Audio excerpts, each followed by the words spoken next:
Hi friends, ಎಲ್ರಿಗೂ ನಮಸ್ಕಾರ. ಜ್ಞಾನಗಂಗೋತ್ರಿ ಸಂಸ್ಥೆಗೆ ಸ್ವಾಗತ. ಸೊ ಜ್ಞಾನಗಂಗೋತ್ರಿ ಯೂಟ್ಯೂಬ್ ಚಾನಲಲ್ಲಿ ಒಂದು ಹೊಸ ಸರಣಿಯನ್ನು ನಾವು ಪ್ರಾರಂಭ ಮಾಡ್ತಾ ಇದ್ದೇವೆ. ಸೊ ಅದೇನು ಅಂದರೆ ಜನರಲ್ ಸ್ಟಡೀಸ್ ಸೂಪರ್ 10 MCQs ಅಂದರೆ ಸಾಮಾನ್ಯ ಜ್ಞಾನ ವಿಷಯಗಳಿಗೆ ಸಂಬಂಧಪಟ್ಟಂತೆ ಪ್ರತಿಯೊಂದು ಸೆಷನ್ನಲ್ಲೂ 10 MCQಗಳನ್ನು ಡಿಸ್ಕಸ್ ಮಾಡ್ತಕ್ಕಂಥ ಸರಣಿ ಆಗಿರುತ್ತೆ. ಇಲ್ಲಿ ಕೇವಲ ಸರಿ ಉತ್ತರಗಳನ್ನು ಮಾತ್ರವಲ್ಲ, ಅದಕ್ಕೆ ಸಂಬಂಧಪಟ್ಟಿರ್ತಕ್ಕಂಥ ಸಂಪೂರ್ಣ ಕಾನ್ಸೆಪ್ಟ್ಸ್ಗಳನ್ನು ತಿಳಿತಕ್ಕಂಥ ಸೆಷನ್ಸ್ ಆಗಿರುತ್ತೆ. ಸೊ ಈ ಪ್ರಶ್ನೆಗಳನ್ನು ನಾವು ಪ್ರೀವಿಯಸ್ ಇಯರ್ಸ್ ಕ್ವೆಶನ್ ಪೇಪರ್ ಅಲ್ಲಾದರೂ ತೆಗೆದುಕೊಳ್ಬೋದಾಗಿರುತ್ತೆ, ಅಥವಾ ಮಾಡೆಲ್ ಕ್ವೆಶನ್ಸ್ ಅನ್ನ ನಾವೇ ಕ್ರಿಯೇಟ್ ಮಾಡಿ ನಿಮ್ಮ ಜೊತೆ ಶೇರ್ ಮಾಡ್ತೇವೆ. ಸೊ ಯಾವುದು ತುಂಬಾ ರಿಪೀಟ್ ಆಗ್ತಾ ಇರುತ್ತೆ ಅಂದ್ರೆ ಆ ಒಂದು ಥಿಮ್ಯಾಟಿಕ್ ಕ್ವೆಶನ್ಸ್ ಏನಿರುತ್ತೆ ಅದರ ಮೇಲೆ ಹೆಚ್ಚು ಫೋಕಸ್ ಮಾಡ್ತಕ್ಕಂಥ ಒಂದು ಸರಣಿಯಾಗಿ ನಾವು ಇದನ್ನ ಕಂಡಕ್ಟ್ ಮಾಡ್ತೇವೆ. ಸೊ ಈ ಒಂದು ಸರಣಿ ಆರಂಭಿಕ ಸಮಯದಲ್ಲಿ ನಾವು ಪ್ರೀ ರೆಕಾರ್ಡೆಡ್ ಸೆಷನ್ಸ್ ಅನ್ನ ನಿಮ್ಮ ಜೊತೆ ಶೇರ್ ಮಾಡ್ಕೊಳ್ತೇವೆ. ಗ್ರಾಜುಯಲಿ ಇದನ್ನ ನಾವು ಲೈವ್ ಸೆಷನ್ಸ್ ಆಗಿ ಕನ್ವರ್ಟ್ ಮಾಡ್ತೇವೆ. ಬಟ್ ಯಾರೆಲ್ಲ ಈ ಒಂದು ಸರಣಿಯನ್ನ ಫಾಲೋ ಮಾಡ್ತೀರಾ, ನೀವೊಂದು ಪ್ಯಾಟರ್ನ್ ಅನ್ನ ಫಾಲೋ ಮಾಡಬೇಕಾಗಿರುತ್ತೆ. ಆ ಪ್ಯಾಟರ್ನ್ ಏನು ಅಂದ್ರೆ, ಸೊ ಪ್ರಶ್ನೆ ಬಂದಾಗ ನೀವು ವಿಡಿಯೋ ಪಾಸ್ ಮಾಡಿ ಅದಕ್ಕೆ ಉತ್ತರವನ್ನ ಕೊಡ್ತಕ್ಕಂಥ ಪ್ರಯತ್ನ ಮಾಡಬಹುದಾಗಿರುತ್ತೆ. ಅದಾದ ನಂತರ ನೀವು ವಿಡಿಯೋನ ಪ್ಲೇ ಮಾಡಿದ್ದಲ್ಲಿ ಸರಿ ಉತ್ತರ ಏನಿರುತ್ತೆ ಅದರ ರಿಲೇಟೆಡ್ ಕಾನ್ಸೆಪ್ಟ್ಸ್ ಏನಿರುತ್ತೆ ಸೊ ಎಲ್ಲವನ್ನ ಕೂಡ ನೀವು ಸಂಪೂರ್ಣವಾಗಿ ನೋಡಬಹುದಾಗಿರುತ್ತೆ. ಹಾಗಿದ್ರೆ ಸೊ ಈ ಒಂದು ಸರಣಿಯ ಮೊದಲ ಸಬ್ಜೆಕ್ಟ್ ಆಗಿ ನಾನು ಎನ್ವೈರನ್ಮೆಂಟ್ ಅಂಡ್ ಎಕಾಲಜಿ ಅಥವಾ ಪರಿಸರ ವಿಜ್ಞಾನಕ್ಕೆ ಸಂಬಂಧಪಟ್ಟಂತೆ ಇವತ್ತಿನ ಸರಣಿಯಲ್ಲಿ 10 ಪ್ರಶ್ನೆಗಳನ್ನು ನಾನು ಡಿಸ್ಕಸ್ ಮಾಡ್ತಾ ಇದ್ದೇನೆ. ಸೊ ಇವತ್ತಿನ ಮೊದಲನೇ ಪ್ರಶ್ನೆಗೆ ಬರೋಣ. ಸೊ ಈ ಪ್ರಶ್ನೆಯಲ್ಲಿ ಕೆಳಗಿನವುಗಳಲ್ಲಿ ಯಾವುದು ಪರಿಸರ ವ್ಯವಸ್ಥೆಯನ್ನು ಉತ್ತಮವಾಗಿ ವಿವರಿಸುತ್ತದೆ ಅಂತ ಪ್ರಶ್ನೆ ಕೇಳಿದ್ದಾರೆ.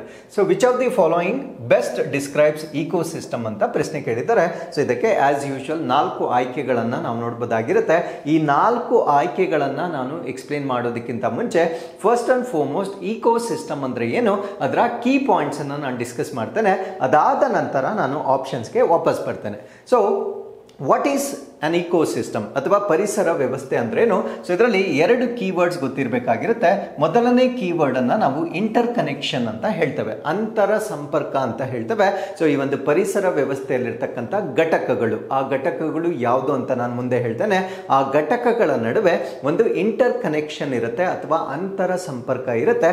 ಯಾವ ಘಟಕಗಳ ನಡುವೆ ಅಂತರ ಸಂಪರ್ಕ ಇರುತ್ತೆ ಅಂದ್ರೆ ಲಿವಿಂಗ್ ಆರ್ಗ್ಯಾನಿಸಮ್ಸ್ ಅಂದ್ರೆ ನಮ್ಮ ಪರಿಸರದಲ್ಲಿರ್ತಕ್ಕಂಥ ಜೀವಂತ ಜೀವಿಗಳು ಪರಸ್ಪರವಾಗಿ ಇಂಟರ್ ಕನೆಕ್ಟೆಡ್ ಇರುತ್ತೆ. So what is the meaning of this? For example, ಇವಾಗ ಲಿವಿಂಗ್ ಆರ್ಗ್ಯಾನಿಸಮ್ಸ್ ಅಂತ ಹೇಳಿದ್ರೆ ಅದರಲ್ಲಿ ಸಸ್ಯಗಳು ಬರ್ಬೋದು, ಪ್ರಾಣಿಗಳು ಬರ್ಬೋದು, ಈವನ್ ಕ್ರಿಮಿಕೀಟಗಳು, ಸೂಕ್ಷ್ಮ ಜೀವಿಗಳು ಎಲ್ಲವನ್ನ ಸೇರಿಸಿ ನಾವೇನಂತ ಕರಿತೀವಿ ಅಂದ್ರೆ ಲಿವಿಂಗ್ ಆರ್ಗ್ಯಾನಿಸಮ್ಸ್ ಅಂತ ಹೇಳ್ತೇವೆ. ಸೊ ಲಿವಿಂಗ್ ಆರ್ಗ್ಯಾನಿಸಮ್ಸ್ ನಡುವೆ ಒಂದು ಇಂಟರ್ ಕನೆಕ್ಷನ್ ಇರುತ್ತೆ. ಫಾರ್ ಎಕ್ಸಾಂಪಲ್, ಒಂದು ಸ್ನೇಕ್ ಅನ್ನ ಈಗಲ್ ತಿನ್ನುತ್ತೆ ಅಥವಾ ಹದ್ದು ತಿನ್ನುತ್ತೆ, ಅದನ್ನ ನಾವು ಇಂಟರ್ ಕನೆಕ್ಷನ್ ಅಂತ ಹೇಳ್ತೇವೆ. ಅಥವಾ ಒಂದು ಜನಸಂಖ್ಯೆ ಅಥವಾ ಒಂದು ಪಾಪ್ಯುಲೇಷನ್ ಅಲ್ಲಿ ಸಂತಾನೋತ್ಪತ್ತಿ ಅಥವಾ ರೀಪ್ರೊಡಕ್ಷನ್ ಪ್ರಕ್ರಿಯೆ ನಡೆಯುತ್ತೆ, ಅದನ್ನು ಕೂಡ ನಾವು ಇಂಟರಾಕ್ಷನ್ ಅಂತ ಹೇಳ್ಬೋದಾಗಿರುತ್ತೆ.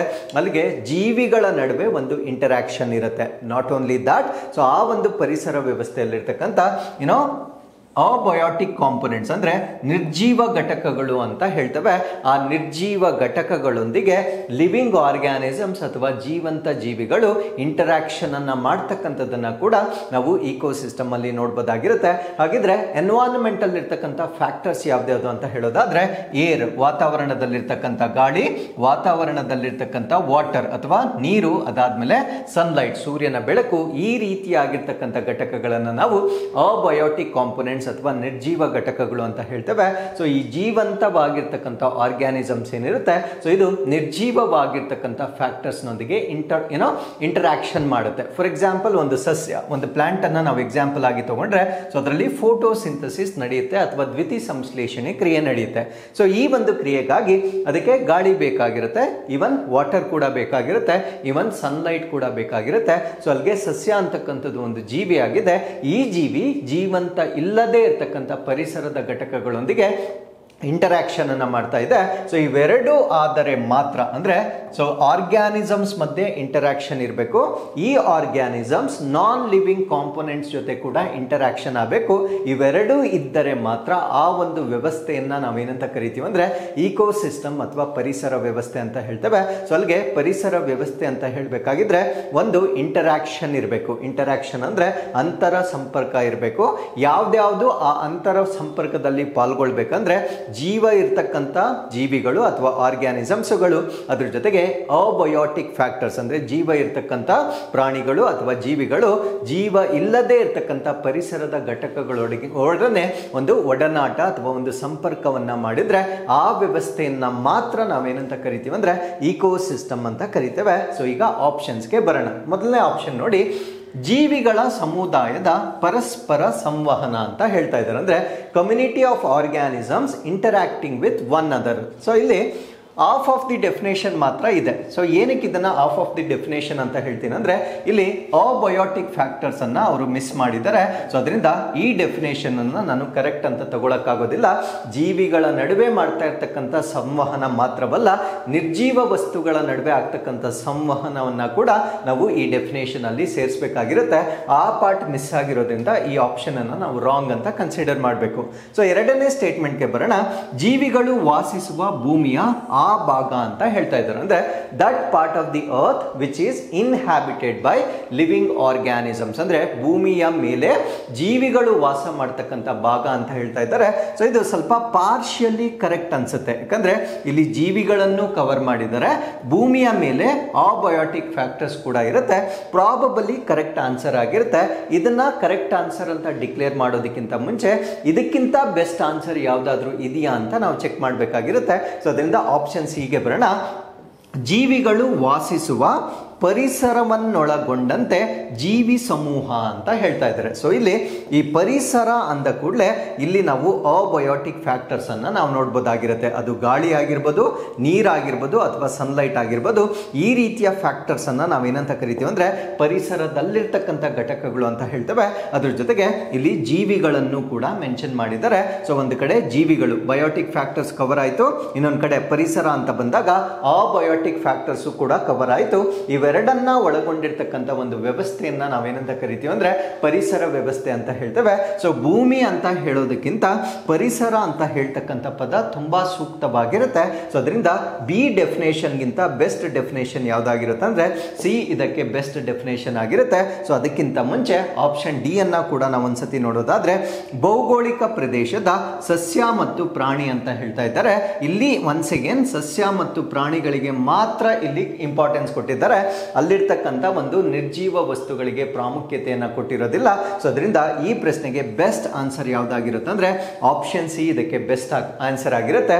Community of organisms together with the environment in which they live. So ಅವು ವಾಸ ಮಾಡ್ತಕ್ಕಂಥ ಪರಿಸರ. ಯಾಕಂದ್ರೆ ವಾಸ ಮಾಡಬೇಕಾಗಿದ್ರೆ ಇಂಟರಾಕ್ಷನ್ ನಡಿಲೇಬೇಕು. ಆ ಇಂಟರಾಕ್ಷನ್ ಇದ್ದರೆ ಮಾತ್ರ ಅದನ್ನು ನಾವೇನಂತ ಕರಿತೀವಿ ಅಂದ್ರೆ ಪರಿಸರ ವ್ಯವಸ್ಥೆ ಅಂತ ಹೇಳ್ತೇವೆ. ಸೊ ಮಿಕ್ಕಿದ 3 ಆಪ್ಷನ್ಸ್ಗಳಲ್ಲಿ ಒಂದು ಇಂಟರಾಕ್ಷನ್ ಬಗ್ಗೆ ಯಾವುದೇ ರೀತಿಯ ಇಂಟ್ ಅನ್ನ ಕೊಟ್ಟಿಲ್ಲ.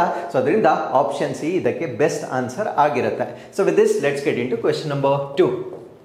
Which of the following is not correct about ecosystem. So ಪರಿಸರ ವ್ಯವಸ್ಥೆಯ ಬಗ್ಗೆ ಈ ಕೆಳಗಿನವುಗಳಲ್ಲಿ ಯಾವುದು ಸರಿಯಾಗಿಲ್ಲ ಅಂತ ಪ್ರಶ್ನೆ ಕೇಳಿದ್ದಾರೆ. ಸೊ ಇಲ್ಲಿ once again the question is about ecosystem ಬಗ್ಗೆನೇ ಪ್ರಶ್ನೆ ಕೇಳಿದ್ದಾರೆ.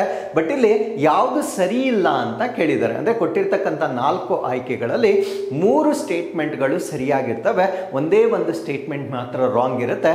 ಆ ರಾಂಗ್ ಇರ್ತಕ್ಕಂಥದ್ದು ಯಾವುದು ಅನ್ನೋದನ್ನ ನಾವು ಪತ್ತೆ ಹಚ್ಚಬೇಕಾಗಿರುತ್ತೆ. ಸೊ ಇಲ್ಲಿ ನಾವು ಆಯ್ಕೆಗಳನ್ನ ನೋಡ್ತಾ ಬರೋಣ. ಯಾಕಂದ್ರೆ ಇಕೋಸಿಸ್ಟಮ್ ಬಗ್ಗೆ ನಮ್ಗೆ ಆಲ್ರೆಡಿ ಡೆಫಿನೇಷನ್ ಗೊತ್ತಿರೋದ್ರಿಂದ ನೇರವಾಗಿ ಈ ಪ್ರಶ್ನೆಗೆ ನಾವೀಗ ಆನ್ಸರ್ ಮಾಡಬಹುದಾಗಿರುತ್ತೆ. ಸೊ ಮೊದಲನೇ ಡೆಫಿನೇಷನ್ ಏನಿರುತ್ತೆ ಅಂದ್ರೆ ಇಟ್ ಕಂಪ್ರೈಸಸ್ ಬೋತ್ ಅಬಯೋಟಿಕ್ ಮತ್ತೆ ಬಯೋಟಿಕ್ ಕಾಂಪೊನೆಂಟ್ಸ್. ಅಂದ್ರೆ ಇಲ್ಲಿ ಆಜೀವಿಕ ಮತ್ತೆ ಜೈವಿಕ ಘಟಕಗಳು 2 ಇರುತ್ತೆ. ಸೊ ಪ್ರೀವಿಯಸ್ ಡೆಫಿನೇಷನ್ ಪ್ರಕಾರ ಸೊ ಈ ಒಂದು ಸ್ಟೇಟ್ಮೆಂಟ್ ಕರೆಕ್ಟ್ ಆಗಿರುತ್ತೆ.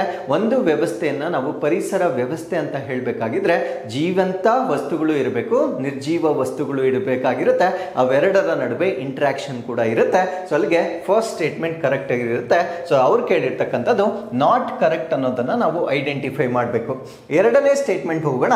It has its own productivity ಅಂತ ಹೇಳ್ತಾರೆ. ಅಂದ್ರೆ ಇದು ತನ್ನದೇ ಆದ ಉತ್ಪಾದಕತೆಯನ್ನ ಹೊಂದಿರುತ್ತೆ. ಏನಿದು ಉತ್ಪಾದಕತೆ ಅಂದ್ರೆ?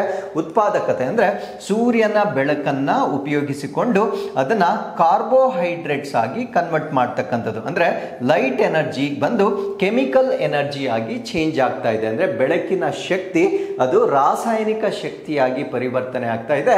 ಸೊ ಈ ಪ್ರೋಸೆಸ್ ಅನ್ನ ನಾವೇನಂತ ಕರಿತೀವಿ ಅಂದ್ರೆ ಪ್ರೊಡಕ್ಟಿವಿಟಿ ಅಂತ ಹೇಳ್ತೇವೆ. ಹಾಗಿದ್ರೆ ಬೆಳಕಿನ ಶಕ್ತಿ ರಾಸಾಯನಿಕ ಶಕ್ತಿಯಾಗಿ ಕನ್ವರ್ಟ್ ಮಾಡ್ತಕ್ಕಂಥ ಕೆಪಾಸಿಟಿ ಮೇಜರ್ಲಿ ಇರತಕ್ಕಂಥದ್ದು ಪ್ಲಾಂಟ್ಸ್ಗಳಿಗೆ, ಸಸ್ಯಗಳಿಗೆ. ಸೊ ಈ ಒಂದು ಫೋಟೋಸಿಂಥಸಿಸ್ ಅಥವಾ ದ್ವಿತೀಯ ಸಂಶ್ಲೇಷಣೆಯ ಕ್ರಿಯೆ ಮುಖಾಂತರ ಸೊ ಈ ಒಂದು ಪ್ರೊಡಕ್ಷನ್ ಅಥವಾ ಪ್ರೊಡಕ್ಟಿವಿಟಿಯನ್ನ ಮಾಡ್ತಕ್ಕಂಥ ಒಂದು ಸಾಮರ್ಥ್ಯ ಇರುತ್ತೆ. ಅಲ್ಲಿಗೆ ಇಕೋಸಿಸ್ಟಮ್ ಅಲ್ಲಿ ಸಸ್ಯಗಳು ಕೂಡ ಇರುವ ಕಾರಣದಿಂದ ಈ ಸ್ಟೇಟ್ಮೆಂಟ್ ಕರೆಕ್ಟ್ ಆಗಿರುತ್ತೆ. ಸೊ ಅಲ್ಲಿಗೆ ಈ ಇಕೋಸಿಸ್ಟಮ್ ಅಲ್ಲಿ ತನ್ನದೇ ಆಗಿರ್ತಕ್ಕಂಥ ಪ್ರೊಡಕ್ಟಿವಿಟಿ ಅಥವಾ ಉತ್ಪಾದಕತೆಯನ್ನ ನಾವು ನೋಡಬಹುದಾಗಿರುತ್ತೆ. ಸೊ ಇದು ಕೂಡ ರೈಟ್ ಸ್ಟೇಟ್ಮೆಂಟ್ ಆಗಿರುತ್ತೆ. ಸೊ ಮೂರನೇ ಸ್ಟೇಟ್ಮೆಂಟ್ ಬರೋಣ. ಇದನ್ನ ನಾವು ಕ್ಲೋಸ್ಡ್ ಸಿಸ್ಟಮ್ ಅಂತ ಕರಿತೇವೆ, ಅಂದ್ರೆ ಪರಿಸರ ವ್ಯವಸ್ಥೆಯನ್ನ ಮುಚ್ಚಿದ ವ್ಯವಸ್ಥೆ ಅಂತ ಹೇಳಲಾಗುತ್ತೆ. ಸೊ ಇಲ್ಲಿ ನಾನು ಸ್ವಲ್ಪ ಥಿಂಕ್ ಮಾಡಬೇಕು. ಅಲ್ಲಿಗೆ ಕ್ಲೋಸ್ಡ್ ಸಿಸ್ಟಮ್ ಅಂದ್ರೆ ಏನು, ಓಪನ್ ಸಿಸ್ಟಮ್ ಅಂದ್ರೆ ಏನು ಅಂತ ನನಗೆ ಕ್ಲಾರಿಟಿ ಇರಬೇಕಾಗಿರುತ್ತೆ. ಸೊ ಅದರಿಂದ ಈ ಸ್ಟೇಟ್ಮೆಂಟ್ ಅನ್ನ ಸದ್ಯಕ್ಕೆ ನಾವು ಪೆಂಡಿಂಗ್ ಇಡೋಣ, ಬಿಕಾಸ್ ಇದ್ರ ಬಗ್ಗೆ ನಾವು ಸ್ವಲ್ಪ ಎಕ್ಸ್ಪ್ಲನೇಷನ್ ಅನ್ನ ತಿಳ್ಕೊಳ್ಬೇಕಾಗಿರುತ್ತೆ. ಸೊ ಇದನ್ನ ಸ್ಕಿಪ್ ಮಾಡಿ ನಾವು ನಾಲ್ಕನೇ ಸ್ಟೇಟ್ಮೆಂಟ್ಗೆ ಬರೋಣ. It is a natural resource system ಅಂತ ಹೇಳ್ತಾ ಇದ್ದಾರೆ. ಅಂದ್ರೆ ಇದು ನೈಸರ್ಗಿಕ ಸಂಪನ್ಮೂಲ ವ್ಯವಸ್ಥೆ ಅಂತ ಹೇಳ್ತಾ ಇದ್ದಾರೆ. ಅಲ್ಲಿಗೆ ಪರಿಸರ ವ್ಯವಸ್ಥೆಯಲ್ಲಿ ರಿಸೋರ್ಸ್ ಅಂದ್ರೆ ಏನು, ಸಂಪನ್ಮೂಲ ಅಂದ್ರೆ ಏನು, ಅಲ್ಲಿರ್ತಕ್ಕಂಥ ಬೆಳಕು, ಆ ಸೂರ್ಯನ ಬೆಳಕನ್ನ ನಾವೇನ್ ಕ್ರಿಯೇಟ್ ಮಾಡಿಲ್ಲ, ಅದು ನೈಸರ್ಗಿಕವಾಗಿ ಬರ್ತಕ್ಕಂಥ ಬೆಳಕಾಗಿರುತ್ತೆ. ಅಲ್ಲಿರ್ತಕ್ಕಂಥ ಮಣ್ಣು ಲಿಥೋಸ್ಪಿಯರ್, ಅದು ಕೂಡ ನೈಸರ್ಗಿಕವಾಗಿ ವೃದ್ಧಿಯಾಗಿರ್ತಕ್ಕಂಥದ್ದು. ಅಲ್ಲಿರ್ತಕ್ಕಂಥ ಗಾಳಿ, ಅಲ್ಲಿರ್ತಕ್ಕಂಥ ನೀರು, ಇವೆಲ್ಲ ಸ್ವಾಭಾವಿಕವಾಗಿ ಕ್ರಿಯೇಟ್ ಆಗಿರ್ತಕ್ಕಂಥ ವಸ್ತುಗಳಾಗಿರುತ್ತೆ. ಅಲ್ಲಿಗೆ ಇಕೋಸಿಸ್ಟಮ್ ಅಂತಕ್ಕಂಥದ್ದು ಅಲ್ಲಿರ್ತಕ್ಕಂಥ ವಸ್ತುಗಳೆಲ್ಲ ನೈಸರ್ಗಿಕ ಸಂಪನ್ಮೂಲ ವ್ಯವಸ್ಥೆಯಾಗಿ ನಾವು ನೋಡಬಹುದಾಗಿರುತ್ತೆ. ಅಲ್ಲಿಗೆ ಸ್ಟೇಟ್ಮೆಂಟ್ ಡಿ ಕೂಡ ಕರೆಕ್ಟ್ ಆಗಿರುತ್ತೆ. ಅಲ್ಲಿಗೆ 3 ಸ್ಟೇಟ್ಮೆಂಟ್ ಕರೆಕ್ಟ್ ಆಗಿದ್ರೆ ಡೆಫಿನೆಟ್ಲಿ ಆಪ್ಷನ್ ಸಿ ಅಂತಕ್ಕಂಥದ್ದು ರಾಂಗ್ ಆಗಿರಲೇಬೇಕು. ಸೊ ಎಲಿಮಿನೇಷನ್ ಟೆಕ್ನಿಕ್ ಅನ್ನ ಯೂಸ್ ಮಾಡಿದ್ರೆ ನೀವು ಈ ಪ್ರಶ್ನೆಗೆ ಉತ್ತರವನ್ನ ಪಡೆಯಬಹುದಾಗಿರುತ್ತೆ. ಆದರೂ ಕೂಡ ಓಪನ್ ಸಿಸ್ಟಮ್ ಅಂದ್ರೆ ಏನು, ಕ್ಲೋಸ್ಡ್ ಸಿಸ್ಟಮ್ ಅಂದ್ರೆ ಏನು, ಇದನ್ನ ನಾವು ಅರ್ಥ ಮಾಡ್ಕೊಳ್ಬೇಕಾಗಿರುತ್ತೆ. ಸೊ ಇದಕ್ಕೆ ಸಂಬಂಧಪಟ್ಟಂತೆ ಇಲ್ಲಿ 2 ಚಿತ್ರಗಳನ್ನ ನಾನು ಕೊಟ್ಟಿದ್ದೇನೆ. ಸೊ ಇಲ್ಲಿ ಅರ್ಥ ಮಾಡ್ಕೊಳ್ಳಿ. ನಾನಿಲ್ಲಿ ಡಿಸ್ಕಸ್ ಮಾಡ್ತಾ ಇರ್ತಕ್ಕಂಥದ್ದು ಟ್ರಾನ್ಸ್ಫರ್ ಆಫ್ ಎನರ್ಜಿ, ಅಂದ್ರೆ ಶಕ್ತಿಯ ಒಂದು ವರ್ಗಾವಣೆ ಏನಿದೆ, ಈ ಶಕ್ತಿಯ ವರ್ಗಾವಣೆಯಲ್ಲಿ ಒಂದನ್ನ ಓಪನ್ ಸಿಸ್ಟಮ್ ಅಂತ ಹೇಳ್ತೇವೆ, ಇನ್ನೊಂದನ್ನ ಕ್ಲೋಸ್ಡ್ ಸಿಸ್ಟಮ್ ಅಂತ ಹೇಳ್ತೇವೆ. ನಾವು what is the difference between open system ಮತ್ತೆ ಕ್ಲೋಸ್ಡ್ ಸಿಸ್ಟಮ್ಗೂ ಇರ್ತಕ್ಕಂಥ ವ್ಯತ್ಯಾಸ ಏನು? ಸೊ ಈ ಚಿತ್ರದಲ್ಲಿ ನೀವು ನೋಡ್ಬೋದಾಗಿರುತ್ತೆ. ಸೊ ಒಂದು ಪಾತ್ರೆಯಲ್ಲಿ ನಾವು ಹಾಲನ್ನ ಕಾಯಿಸ್ತಾ ಇದ್ದೇವೆ. ಸೊ ಈ ಚಿತ್ರದಲ್ಲಿ ಹುಲಿ ಒಂದು ಜಿಂಕೆಯನ್ನ ತಿಂತಾ ಇದೆ. ಸೊ ಇವೆರಡರಲ್ಲೂ ಎನರ್ಜಿ ಟ್ರಾನ್ಸ್ಫರ್ ಆಗುತ್ತೆ. ಸೊ ಇಲ್ಲಿ ಕಾಯಿಲ್ ಇರ್ತಕ್ಕಂಥ ಶಕ್ತಿ ಪಾತ್ರೆಯ ಮುಖಾಂತರ ಹಾಲಿಗೆ ಟ್ರಾನ್ಸ್ಫರ್ ಆಗುತ್ತೆ. ಈ ಪ್ರಾಣಿಯಲ್ಲಿರ್ತಕ್ಕಂಥ ಶಕ್ತಿ ಈ ಒಂದು ಟೈಗರ್ಗೆ, ಅಂದ್ರೆ ತಿಂದ ನಂತರ ಇದರಲ್ಲಿರ್ತಕ್ಕಂಥ ಶಕ್ತಿ in the form of food it is going to enter into tiger. So ಇವೆರಡರ ನಡುವೆ ಇರ್ತಕ್ಕಂಥ ವ್ಯತ್ಯಾಸ ಏನು ಅಂದ್ರೆ, ಈ ಕಾಯಿಲ್ ಅಲ್ಲಿರ್ತಕ್ಕಂಥ ಶಾಖ ಈ ಹಾಲಿಗೆ ಕೇವಲ ಶಕ್ತಿ ಮಾತ್ರ ಟ್ರಾನ್ಸ್ಫರ್ ಆಗುತ್ತೆ, ವಸ್ತು ಟ್ರಾನ್ಸ್ಫರ್ ಆಗಲ್ಲ. ವಸ್ತುವನ್ನ ನಾವೇನಂತ ಕರಿತೀವಿ ಅಂದ್ರೆ ಮ್ಯಾಟರ್ ಅಂತ ಕರಿತೇವೆ. ಈ ಕಾಯಿಲ್ ಹಾಲೊಳಗಡೆ ಹೋಗೋದಿಲ್ಲ, ಕಾಯಿಲ್ ಅಲ್ಲಿರ್ತಕ್ಕಂಥ ಶಾಖ ಮಾತ್ರ ಈ ಒಂದು ಹಾಲಿನ ಒಳಗಡೆ ಹೋಗುತ್ತೆ.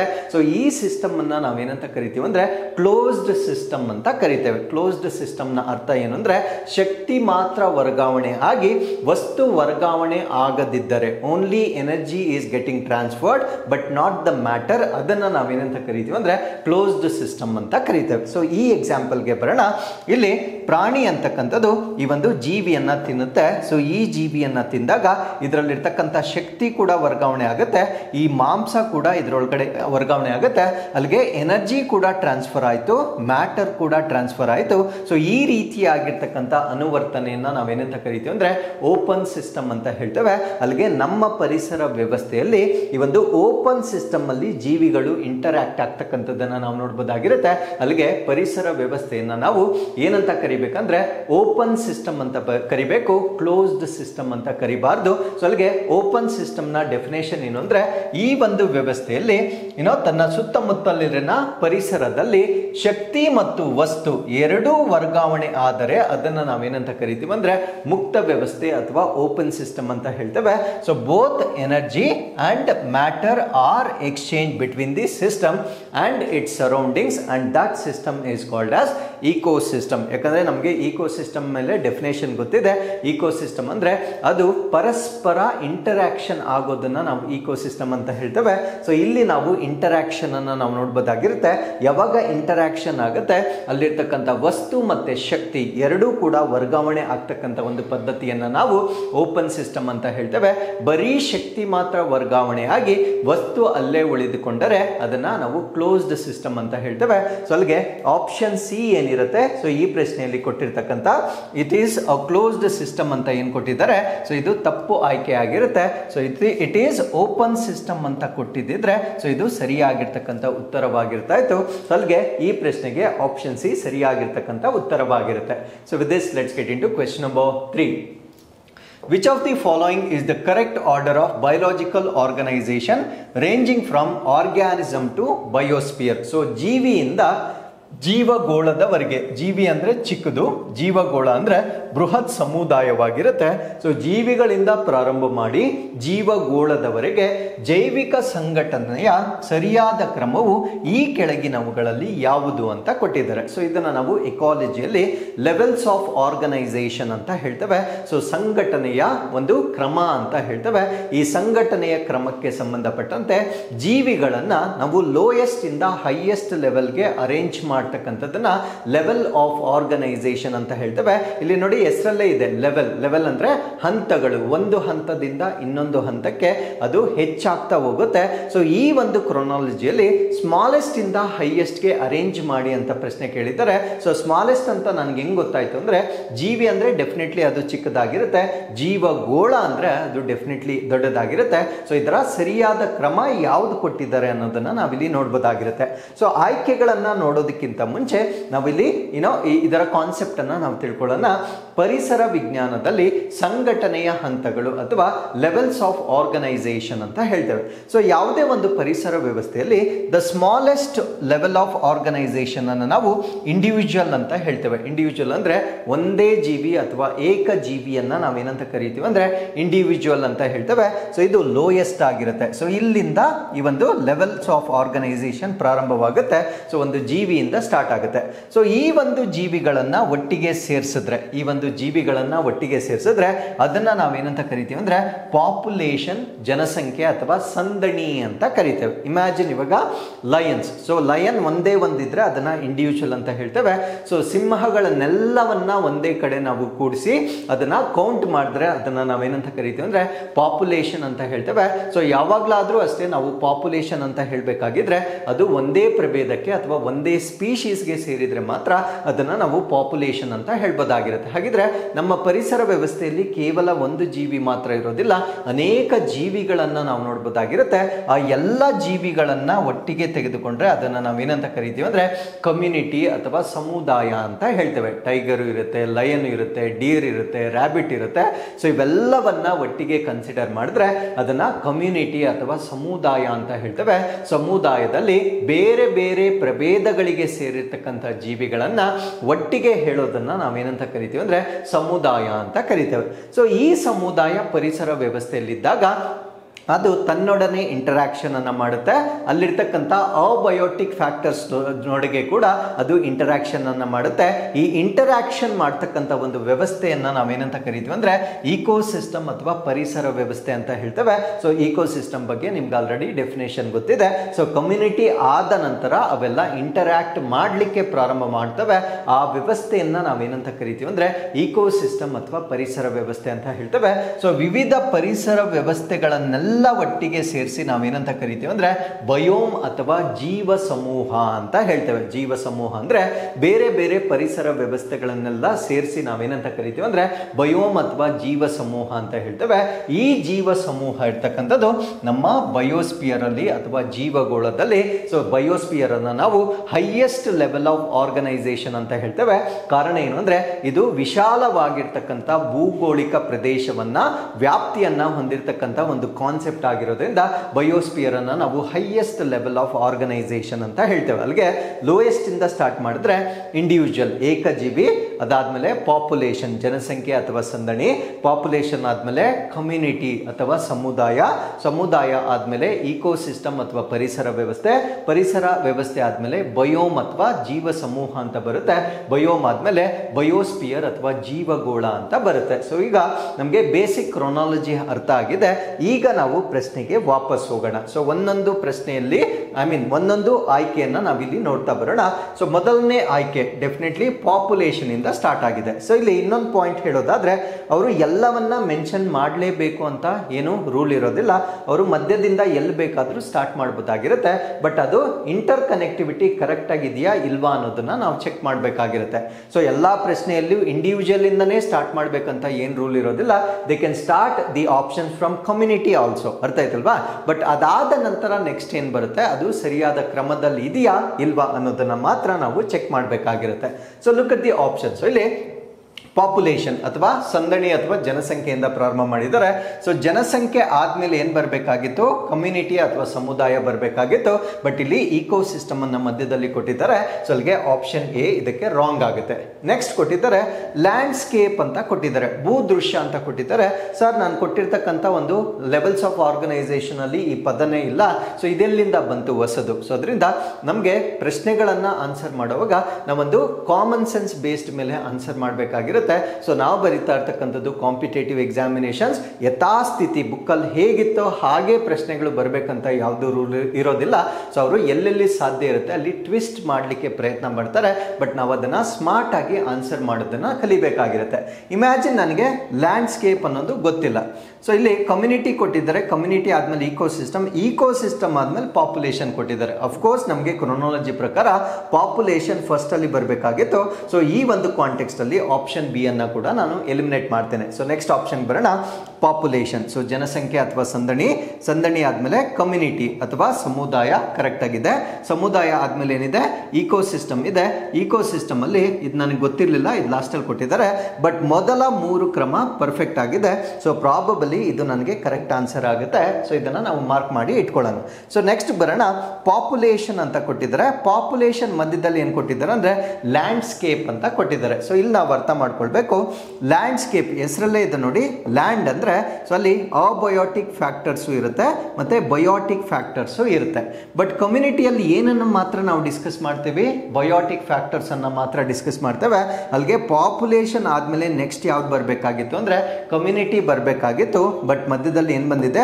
ಲ್ಯಾಂಡ್ಸ್ಕೇಪ್ ಅಂತ ಬಂದಿದೆ. ಸೊ ಈ ಕಾಂಟೆಕ್ಸ್ಟ್ ಅಲ್ಲಿ ನಾವು ಆಪ್ಷನ್ ಡಿ ಅನ್ನ ಕೂಡ ಎಲಿಮಿನೇಟ್ ಮಾಡಬಹುದಾಗಿರುತ್ತೆ. ಸೊ ಅಲ್ಲಿಗೆ ಸರಿಯಾದ ಉತ್ತರ ಪಾಪ್ಯುಲೇಷನ್ ಆದ್ಮೇಲೆ ಕಮ್ಯುನಿಟಿ ಆದ್ಮೇಲೆ ಈಕೋಸಿಸ್ಟಮ್. ಅಲ್ಲಿಗೆ ಲ್ಯಾಂಡ್ಸ್ಕೇಪ್ ಅಥವಾ ಭೂದೃಶ್ಯ ಅಂತಕ್ಕಂಥದ್ದು ಪರಿಸರ ವ್ಯವಸ್ಥೆಗಿಂತ ದೊಡ್ಡದಾಗಿರ್ತಕ್ಕಂಥ ವ್ಯವಸ್ಥೆಯನ್ನ ನಾವೇನಂತ ಕರಿತೇವೆ ಅಂದ್ರೆ ಲ್ಯಾಂಡ್ಸ್ಕೇಪ್ ಅಂತ ಕರಿತೇವೆ. ಸೊ ಈ 3ನೇ ಪ್ರಶ್ನೆಗೆ ಆಪ್ಷನ್ ಸಿ ಅಂತಕ್ಕಂಥದ್ದು ಸರಿಯಾಗಿರ್ತಕ್ಕಂಥ ಉತ್ತರವಾಗಿರುತ್ತೆ. So with this let's get into question number 4. All species on earth with each other along with their respective environments collectively constitute ಅಂತ ಪ್ರಶ್ನೆ ಕೇಳಿದ್ದಾರೆ. ಸೊ ಭೂಮಿಯ ಮೇಲಿನ ಎಲ್ಲ ಪ್ರಭೇದಗಳು ಪರಸ್ಪರ ಮತ್ತು ಅವುಗಳ ಪರಿಸರದೊಂದಿಗೆ ಒಟ್ಟಾಗಿ ಏನನ್ನ ರಚಿಸುತ್ತವೆ ಅಂತ ಕೇಳಿದ್ದಾರೆ. ಅಂದ್ರೆ ಪ್ರಶ್ನೆಯಲ್ಲಿ ಇರ್ತಕ್ಕಂಥ ಕಾನ್ಸೆಪ್ಟ್ಸ್ ಅನ್ನ ನಾವು ಅರ್ಥ ಮಾಡ್ಕೊಳ್ಳೋಣ.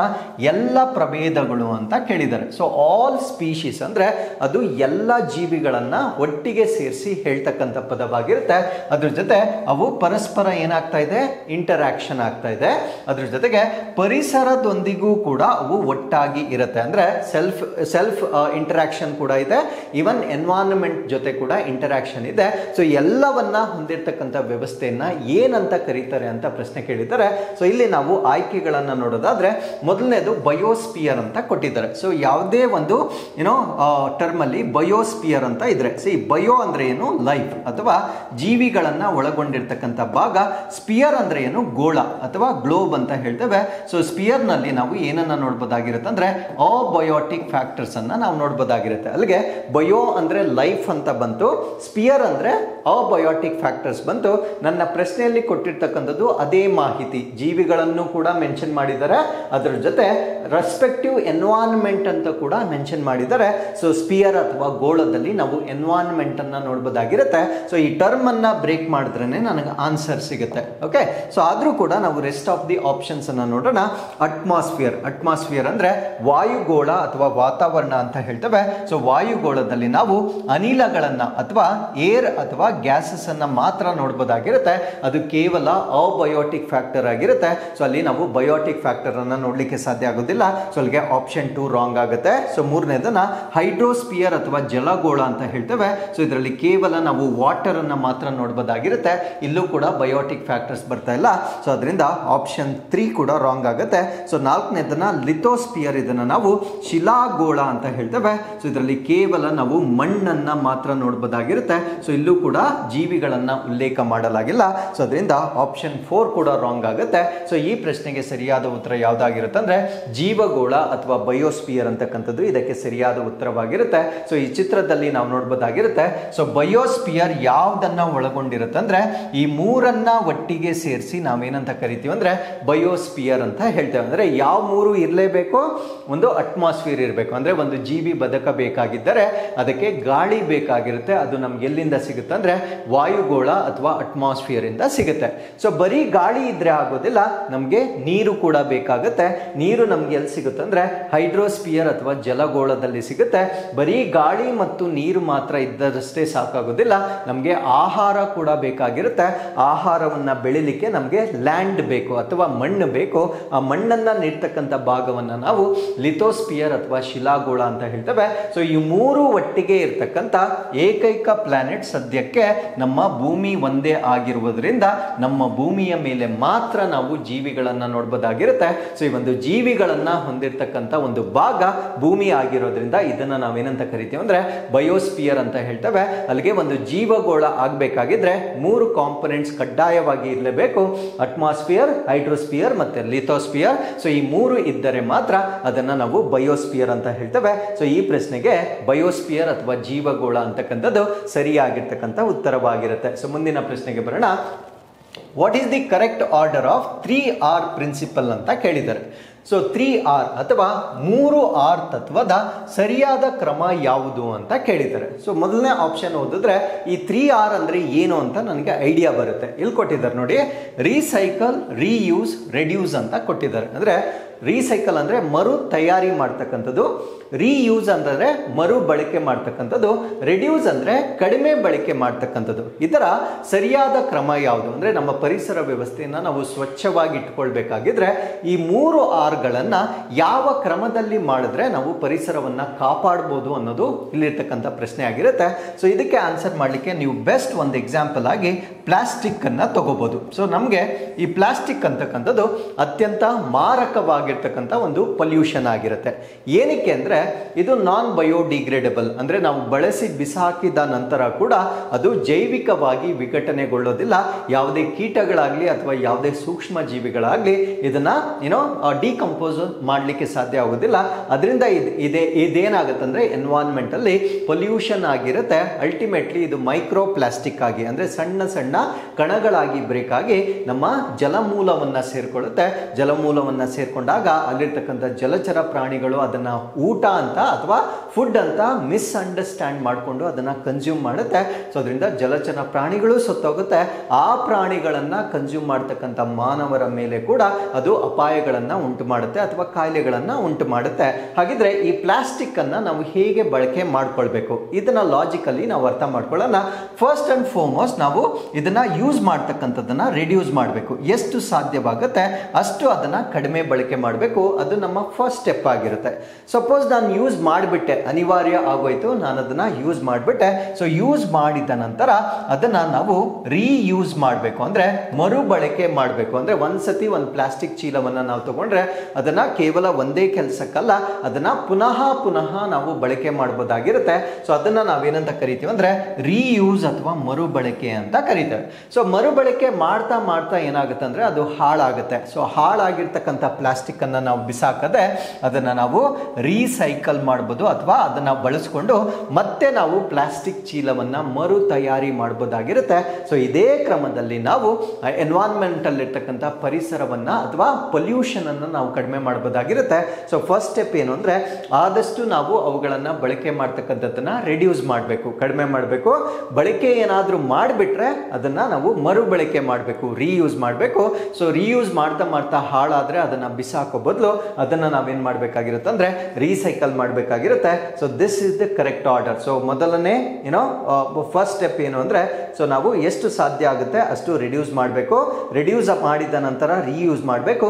ರೀಯೂಸ್ ಮಾಡಿದ ನಂತರ ಅದನ್ನ ನಾವು ರೀಸೈಕಲ್ ಮಾಡಬೇಕಾಗಿರುತ್ತೆ. So this is the correct answer. So ಇದು ಆಪ್ಷನ್ ಸಿ ಅಲ್ಲಿ ಇರುತ್ತೆ. ರಿಡ್ಯೂಸ್, ರೀಯೂಸ್ ಮತ್ತೆ ರೀಸೈಕಲ್. ಕಡಿಮೆ ಬಳಕೆ ಮಾಡಬೇಕು, ಮರುಬಳಕೆ ಮಾಡಬೇಕು ಮತ್ತೆ ಮರು ತಯಾರಿ ಮಾಡ್ತಕ್ಕಂಥದ್ದು 3R ತತ್ವದ ಸರಿಯಾದ ಕ್ರಮವಾಗಿ ನಾವಿಲ್ಲಿ ನೋಡಬಹುದಾಗಿರುತ್ತೆ. So with this let's get into question number 6. Common decomposers are bacteria, virus, fungi and protozoa. ಸಾಮಾನ್ಯ ವಿಘಟಕಗಳು ಯಾವುವು ಅಂತ ಕೇಳಿದರೆ ಸೊ ಕೊಟ್ಟಿರ್ತಕ್ಕಂಥ ಆಪ್ಷನ್ಸ್ಗಳು ಬ್ಯಾಕ್ಟೀರಿಯಾ, ವೈರಸ್, ಶಿಲೀಂಧ್ರ ಮತ್ತೆ ಪ್ರೋಟೋಜೋವಾ. ಸೊ ಈ ಪ್ರಶ್ನೆಗೆ ನಾನು ಆನ್ಸರ್ ಮಾಡಬೇಕಾಗಿದ್ರೆ ಫಸ್ಟ್ ಅಂಡ್ ಫಾರ್ಮೋಸ್ಟ್ ನನಗೆ ಡಿಕಂಪೋಸರ್ಸ್ ಅಥವಾ ವಿಘಟಕಗಳು ಅಂದರೆ ಏನು ಅಂತ ನನಗೆ ಗೊತ್ತಿರಬೇಕಾಗಿರುತ್ತೆ. ಸೊ ಇದನ್ನ ಅರ್ಥ ಮಾಡಿಕೊಂಡ ನಂತರ ನಾವು ಮತ್ತೊಮ್ಮೆ ಪ್ರಶ್ನೆಗೆ ವಾಪಸ್ ಬರೋಣ. So first and foremost let us understand the meaning of decomposers. Decomposers ಅನ್ನ ಕನ್ನಡದಲ್ಲಿ ನಾವು ವಿಘಟಕಗಳು ಅಂತ ಕರಿತೇವೆ. ವಿಘಟಕಗಳು ಅಂದ್ರೆ ಏನು? ಸೊ ವಿಘಟಕಗಳು ಅಂತಕ್ಕಂಥದ್ದು ಅಥವಾ ಡಿಕಂಪೋಸರ್ಸ್ ಅಂತಕ್ಕಂಥದ್ದು ಆರ್ಗ್ಯಾನಿಸಮ್ಸ್ ಅಂದ್ರೆ ಜೀವ ಹೊಂದಿರತಕ್ಕಂಥ ಜೀವಿಗಳನ್ನ ನಾವು ಡಿಕಂಪೋಸರ್ಸ್ ಅಂತ ಹೇಳ್ತೇವೆ. ಸೊ ಇವೇನ್ ಮಾಡುತ್ತಂದ್ರೆ ಈ ಪರಿಸರದಲ್ಲಿರ್ತಕ್ಕಂಥ ಡೆಡ್ ಮತ್ತೆ ಡಿಕೇಯಿಂಗ್ ಮ್ಯಾಟರ್ ಏನಿರುತ್ತೆ ಅಂದ್ರೆ ನಿರ್ಜೀವವಾಗಿರ್ತಕ್ಕಂಥದ್ದು ಅಥವಾ ಕೊಳೆಯುತ್ತಿರ್ತಕ್ಕಂಥ ವಸ್ತುಗಳನ್ನ ಇದು ಡಿಕಂಪೋಸ್ ಮಾಡುತ್ತೆ, ವಿಘಟನೆ ಮಾಡುತ್ತೆ. ಏನ್ ಸರ್ ವಿಘಟನೆ ಅಂದ್ರೆ? ವಿಘಟನೆ ಅರ್ಥ ಏನಂದ್ರೆ ಸೊ ಈ ಆರ್ಗ್ಯಾನಿಸಮ್ಸ್ ಅನ್ನ ನಾವೇನು ಡಿಕಂಪೋಸರ್ಸ್ ಅಂತ ಕರಿತೇವೆ ಸೊ ಅವುಗಳಲ್ಲಿ ಕೆಲವೊಂದು ಎನ್ಸೈಮ್ಸ್ ಇರುತ್ತೆ, ಕಿಣ್ವಗಳಿರುತ್ತೆ ಅಥವಾ ಕೆಲವೊಂದು ಜೀವಿಗಳಲ್ಲಿ ಸರ್ಟನ್ ಕೆಮಿಕಲ್ಸ್ ಇರುತ್ತೆ, ಕೆಲವೊಂದು ರಾಸಾಯನಿಕ ವಸ್ತುಗಳಿರುತ್ತೆ. ಈ ರಾಸಾಯನಿಕ ವಸ್ತುಗಳನ್ನ ಕೊಳೆಯುತ್ತಿರುವ ವಸ್ತುಗಳ ಮೇಲೆ ಅವು ಸೆಕ್ರೇಟ್ ಮಾಡುತ್ತೆ. ಫಾರ್ ಎಕ್ಸಾಂಪಲ್ ಇಮ್ಯಾಜಿನ್ ಒಂದು ಮರದಿಂದ ಎಲೆ ಬಿದ್ದಿದೆ, ಅದನ್ನೇ ನಾವು ನಿರ್ಜೀವ ವಸ್ತು ಅಂತ ಹೇಳ್ತೇವೆ. ಸೊ ಈ ವಸ್ತುವಿನ ಮೇಲೆ ಕೆಲವೊಂದು ಕಿಣ್ವಗಳು ಅಥವಾ ರಾಸಾಯನಿಕ ವಸ್ತುಗಳು ಆಕ್ಟ್ ಮಾಡುತ್ತೆ. ಆಕ್ಟ್ ಮಾಡಿದಾಗ ಅದನ್ನ ಕಂಪ್ಲೀಟ್ ಆಗಿ ಡಿಕಂಪೋಸ್ ಮಾಡಿ ನಮ್ಮ ಪರಿಸರವನ್ನ ಸ್ವಚ್ಛವಾಗಿ ಇಟ್ಕೊಳ್ತವೆ. ಸೊ ಈ ರೀತಿಯ ಜೀವಿಗಳನ್ನ ನಾವೇನಂತ ಕರಿತೀವಿ ಅಂದ್ರೆ ಡಿಕಂಪೋಸರ್ಸ್ ಅಂತ ಹೇಳ್ತೇವೆ. ಸೊ ಈ ಡಿಕಂಪೋಸರ್ಸ್ಗೆ ಬೆಸ್ಟ್ 2 ಎಕ್ಸಾಂಪಲ್ಸ್ ಯಾವುದು ಅಂದ್ರೆ ಬ್ಯಾಕ್ಟೀರಿಯಾ ಮತ್ತೆ ಫಂಗೈ. ಬ್ಯಾಕ್ಟೀರಿಯಾ ಮತ್ತೆ ಶಿಲೀಂಧ್ರಕ್ಕೆ ಮಾತ್ರ ಈ ಒಂದು ಪ್ರಾಪರ್ಟಿ ಇರುತ್ತೆ. Because they can produce enzymes or chemicals, ಕಿಣ್ವಗಳನ್ನ ಅಥವಾ ರಾಸಾಯನಿಕ ವಸ್ತುಗಳನ್ನ ಉತ್ಪತ್ತಿ ಮಾಡುವ ಮುಖಾಂತರ ಪರಿಸರದಲ್ಲಿರ್ತಕ್ಕಂಥ ನಿರ್ಜೀವ ವಸ್ತುಗಳನ್ನ ಅದು ವಿಘಟನೆ ಮಾಡ್ತಕ್ಕಂಥ ಒಂದು ಸಾಮರ್ಥ್ಯ ಹೊಂದಿರುತ್ತೆ. ವಿಘಟನೆ ಮಾಡುವ ಮುಖಾಂತರ ತನ್ನಲ್ಲಿರ್ತಕ್ಕಂಥ ಎನರ್ಜಿಯನ್ನ ಪರಿಸರಕ್ಕೆ ಮತ್ತೆ ವಾಪಸ್ ರಿಲೀಸ್ ಮಾಡ್ತಕ್ಕಂಥ ಸಾಮರ್ಥ್ಯ ಬ್ಯಾಕ್ಟೀರಿಯಾ ಮತ್ತೆ ಶಿಲೀಂಧ್ರಗಳಲ್ಲಿ ಮಾತ್ರ ನಾವು ನೋಡಬಹುದಾಗಿರುತ್ತೆ. ಸೊ ಈ ಒಂದು ಪ್ರಾಪರ್ಟಿ ವೈರಸ್ ಅಲ್ಲಿ ಇರೋದಿಲ್ಲ. ವೈರಸ್ ಅಲ್ಲಿ ಯಾಕೆ ಇರೋದಿಲ್ಲ ಅಂದ್ರೆ ವೈರಸ್ ಅಂತಕ್ಕಂಥ ಒಂದು ಸೂಕ್ಷ್ಮ ಜೀವಿ ಏನಿದೆ ಇದು ಪ್ಯಾರಾಸೈಟಿಕ್ ಅಥವಾ ಪರಾವಲಂಬಿ ಜೀವಿ ಆಗಿರುತ್ತೆ. ಅಂದ್ರೆ ತಾನೇ ಬದುಕಲಿಕ್ಕೆ ಇನ್ನೊಂದು ಜೀವಿಯ ಮೇಲೆ ಅವಲಂಬಿತವಾಗಿರಬೇಕು. ಸೊ ದೇಹದ ಹೊರಗಡೆ ಇದ್ದಾಗ ಅದಕ್ಕೆ ಜೀವ ಇರೋದಿಲ್ಲ. ದೇಹದ ಒಳಗಡೆ ಬಂದಾಗ ಮಾತ್ರ ಅದು ನಮ್ಮ ಜೀವಕೋಶದ ಒಳಗಡೆ ಎಂಟರ್ ಆದಾಗ ಮಾತ್ರ ಅದಕ್ಕೆ ಜೀವ ಬರುತ್ತೆ. ಸೊ ಈ ಒಂದು ಕಂಡೀಷನ್ ಅಲ್ಲಿ ಇರ್ತಕ್ಕಂಥ ವೈರಸ್ ಇನ್ನೊಂದು ಸತ್ತಿರ್ತಕ್ಕಂಥ ಅಥವಾ ಕೊಳೆತಿರ್ತಕ್ಕಂಥ ವಸ್ತುಗಳನ್ನ ಅದು ಡಿಕಂಪೋಸ್ ಮಾಡ್ತಕ್ಕಂಥ ಸಾಮರ್ಥ್ಯವನ್ನ ಹೊಂದಿರೋದಿಲ್ಲ. ಸೊ ಅಲ್ಲಿಗೆ ವೈರಸ್ ಡಿಕಂಪೋಸರ್ಸ್ ಕ್ಯಾಟಗರಿಗೆ ಬರೋದಿಲ್ಲ. ಸೊ ಇನ್ನೊಂದು ಆಪ್ಷನ್ ಕೊಟ್ಟಿರ್ತಕ್ಕಂಥದ್ದು ಪ್ರೋಟೋಜುವಾ. ಸೊ ಪ್ರೋಟೋಜುವಾ ಕೂಡ ಕೆಲವೊಂದು ಸೂಕ್ಷ್ಮ ಜೀವಿಗಳ ಮೇಲೆ ಅವಲಂಬಿತವಾಗಿರುತ್ತೆ. ಅದು ಬ್ಯಾಕ್ಟೀರಿಯಾ ಆಗಿರ್ಬೋದು, ಆಲ್ಗೆ ಆಗಿರ್ಬೋದು, ಫಂಗೈ ಆಗಿರ್ಬೋದು, ಈ ರೀತಿಯ ಬ್ಯಾಕ್ಟೀರಿಯಾಗಳ ಮೇಲೆ ಅದು ಅವಲಂಬಿತವಾಗಿರುತ್ತೆ. ಸೊ ಇದು ಕೂಡ ಡಿಕಂಪೋಸರ್ ಕ್ಯಾಟಗರಿಗೆ ಬರೋದಿಲ್ಲ. ಈಗ ನಾವು ಪ್ರಶ್ನೆಗೆ ವಾಪಸ್ ಹೋಗೋಣ. ಅಲ್ಲಿಗೆ which are the common decomposers ಅಂತ ಕೇಳಿದ್ದಾರೆ. ಸೊ ಆಪ್ಷನ್ಸ್ ಅನ್ನ ನಾವು ನೋಡೋದಾದ್ರೆ ನಾವು ಇಷ್ಟೊತ್ತು ತಿಳಿದುಕೊಂಡಿರ್ತಕ್ಕಂಥ ಮಾಹಿತಿಯ ಪ್ರಕಾರ ಬ್ಯಾಕ್ಟೀರಿಯಾಗೆ ಆ ಒಂದು ಕೆಪಾಸಿಟಿ ಇರುತ್ತೆ. ಅಲ್ಲಿಗೆ ಆಪ್ಷನ್ ಎ ಇರ್ತಕ್ಕಂಥದ್ದು ACD ಮೂರಲ್ಲೂ ಆಪ್ಷನ್ ಎ ಕೊಟ್ಟಿದ್ದಾರೆ. ನೆಕ್ಸ್ಟ್ ವೈರಸ್ಗೆ ಈ ಪ್ರಾಪರ್ಟಿ ಇರೋದಿಲ್ಲ. ಎಲ್ಲೆಲ್ಲಿ ಬಿ ಇರುತ್ತೆ ಅದನ್ನೆಲ್ಲ ನಾವು ಕ್ಯಾನ್ಸಲ್ ಮಾಡ್ಬೋದು. ಇದು ಕ್ಯಾನ್ಸಲ್ ಆಯ್ತು, ಇದು ಕ್ಯಾನ್ಸಲ್ ಆಯ್ತು. ನೆಕ್ಸ್ಟ್ ಯಾವ್ದು ಬರುತ್ತೆ? ಫಂಗೈ ಬರುತ್ತೆ. ಸೊ ಫಂಗೈಗೂ ಈ ಕೆಪಾಸಿಟಿ ಇರುತ್ತೆ. ಸೊ ಅಲ್ಲಿಗೆ ಎ ಮತ್ತೆ ಸಿ ಇದಕ್ಕೆ ಸರಿ ಉತ್ತರವಾಗಿರುತ್ತೆ.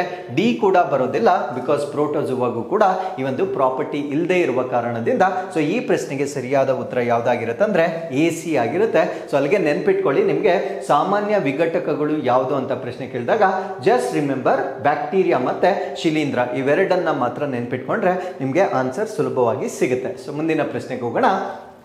Which of the following are detritivores ಅಂತ ಕೇಳಿದ್ದಾರೆ. ಸೊ ಈ ಕೆಳಗಿನವುಗಳಲ್ಲಿ ಯಾವುದು ಕೊಳೆತೀನಿಗಳು ಅಂತ ಕೇಳಿದ್ದಾರೆ. ನೋಡಿ, ನಾವು ಪ್ರೀವಿಯಸ್ ಕ್ವೆಶನ್ ಅಲ್ಲಿ ಡಿಸ್ಕಸ್ ಮಾಡಿದ್ದು ಡಿಕಂಪೋಸರ್ಸ್ ವಿಘಟಕಗಳು ಅಂತ ಕೇಳಿದ್ದಾರೆ. ಇಲ್ಲಿ ಡೆಟ್ರಿವೋರ್ಸ್ ಅಥವಾ ಕೊಳೆತೀನಿಗಳು ಅಂತ ಕೊಟ್ಟಿದ್ದಾರೆ. ಅಲ್ಲಿಗೆ ನನಗೆ ಡಿಫ್ರೆನ್ಸ್ ಗೊತ್ತಾಗಬೇಕು ಇವಾಗ. ಡಿಕಂಪೋಸರ್ ಅಂದ್ರೆ ಏನು, ಡೆಟ್ರಿವೋರ್ ಅಂದ್ರೆ ಏನು, ಅಂದ್ರೆ ಕೊಳೆತೀನಿಗಳು ಅಂದ್ರೆ ಏನು, ವಿಘಟಕಗಳು ಅಂದ್ರೆ ಏನು, ಇವೆರಡರ ನಡುವೆ ಇರತಕ್ಕಂಥ ವ್ಯತ್ಯಾಸವನ್ನ ಅರ್ಥ ಮಾಡಿಕೊಂಡ ನಂತರ ಈ ಪ್ರಶ್ನೆಗೆ ನಾವು ಮತ್ತೊಮ್ಮೆ ವಾಪಸ್ ಬರೋಣ. ಸೊ ನಾವು let us understand the differences. Decomposers ಅಥವಾ ವಿಘಟಕಗಳು ಅಂದ್ರೆ ಏನು, ಡೆಟ್ರಿವೋರ್ಸ್ ಅಥವಾ ಕೊಳೆತೀನಿಗಳು ಅಂದ್ರೆ ಏನು. ಸೊ ಡಿಕಂಪೋಸರ್ಸ್ ಬಗ್ಗೆ ನಾನು ಆಲ್ರೆಡಿ ಇವಾಗ ವೈರಸ್ ಮತ್ತೆ ಫಂಗೈ ಹೇಳುವಾಗ ನಾನು ಆಲ್ರೆಡಿ ಹೇಳಿದ್ದೇನೆ. ಸೊ ಡಿಕಂಪೋಸರ್ಸ್ ಅಂದ್ರೆ ಏನು, ಡಿಕಂಪೋಸರ್ಸ್ಗೆ ಒಂದು ಕೆಪಾಸಿಟಿ ಇರುತ್ತೆ. ಅದೇನು ಅಂದ್ರೆ ತನ್ನಲ್ಲಿರ್ತಕ್ಕಂಥ ಎನ್ಸೈಮ್ಗಳು, ಕಿಣ್ವಗಳು ಅಥವಾ ಕೆಲವೊಂದು ರಾಸಾಯನಿಕ ವಸ್ತುಗಳನ್ನ ಬಳಸಿಕೊಂಡು ನಿರ್ಜೀವ ವಸ್ತುಗಳನ್ನ ಅದು ವಿಘಟನೆಗೊಳಿಸುತ್ತೆ, ಅಂದ್ರೆ ಬ್ರೇಕ್ ಮಾಡುತ್ತೆ.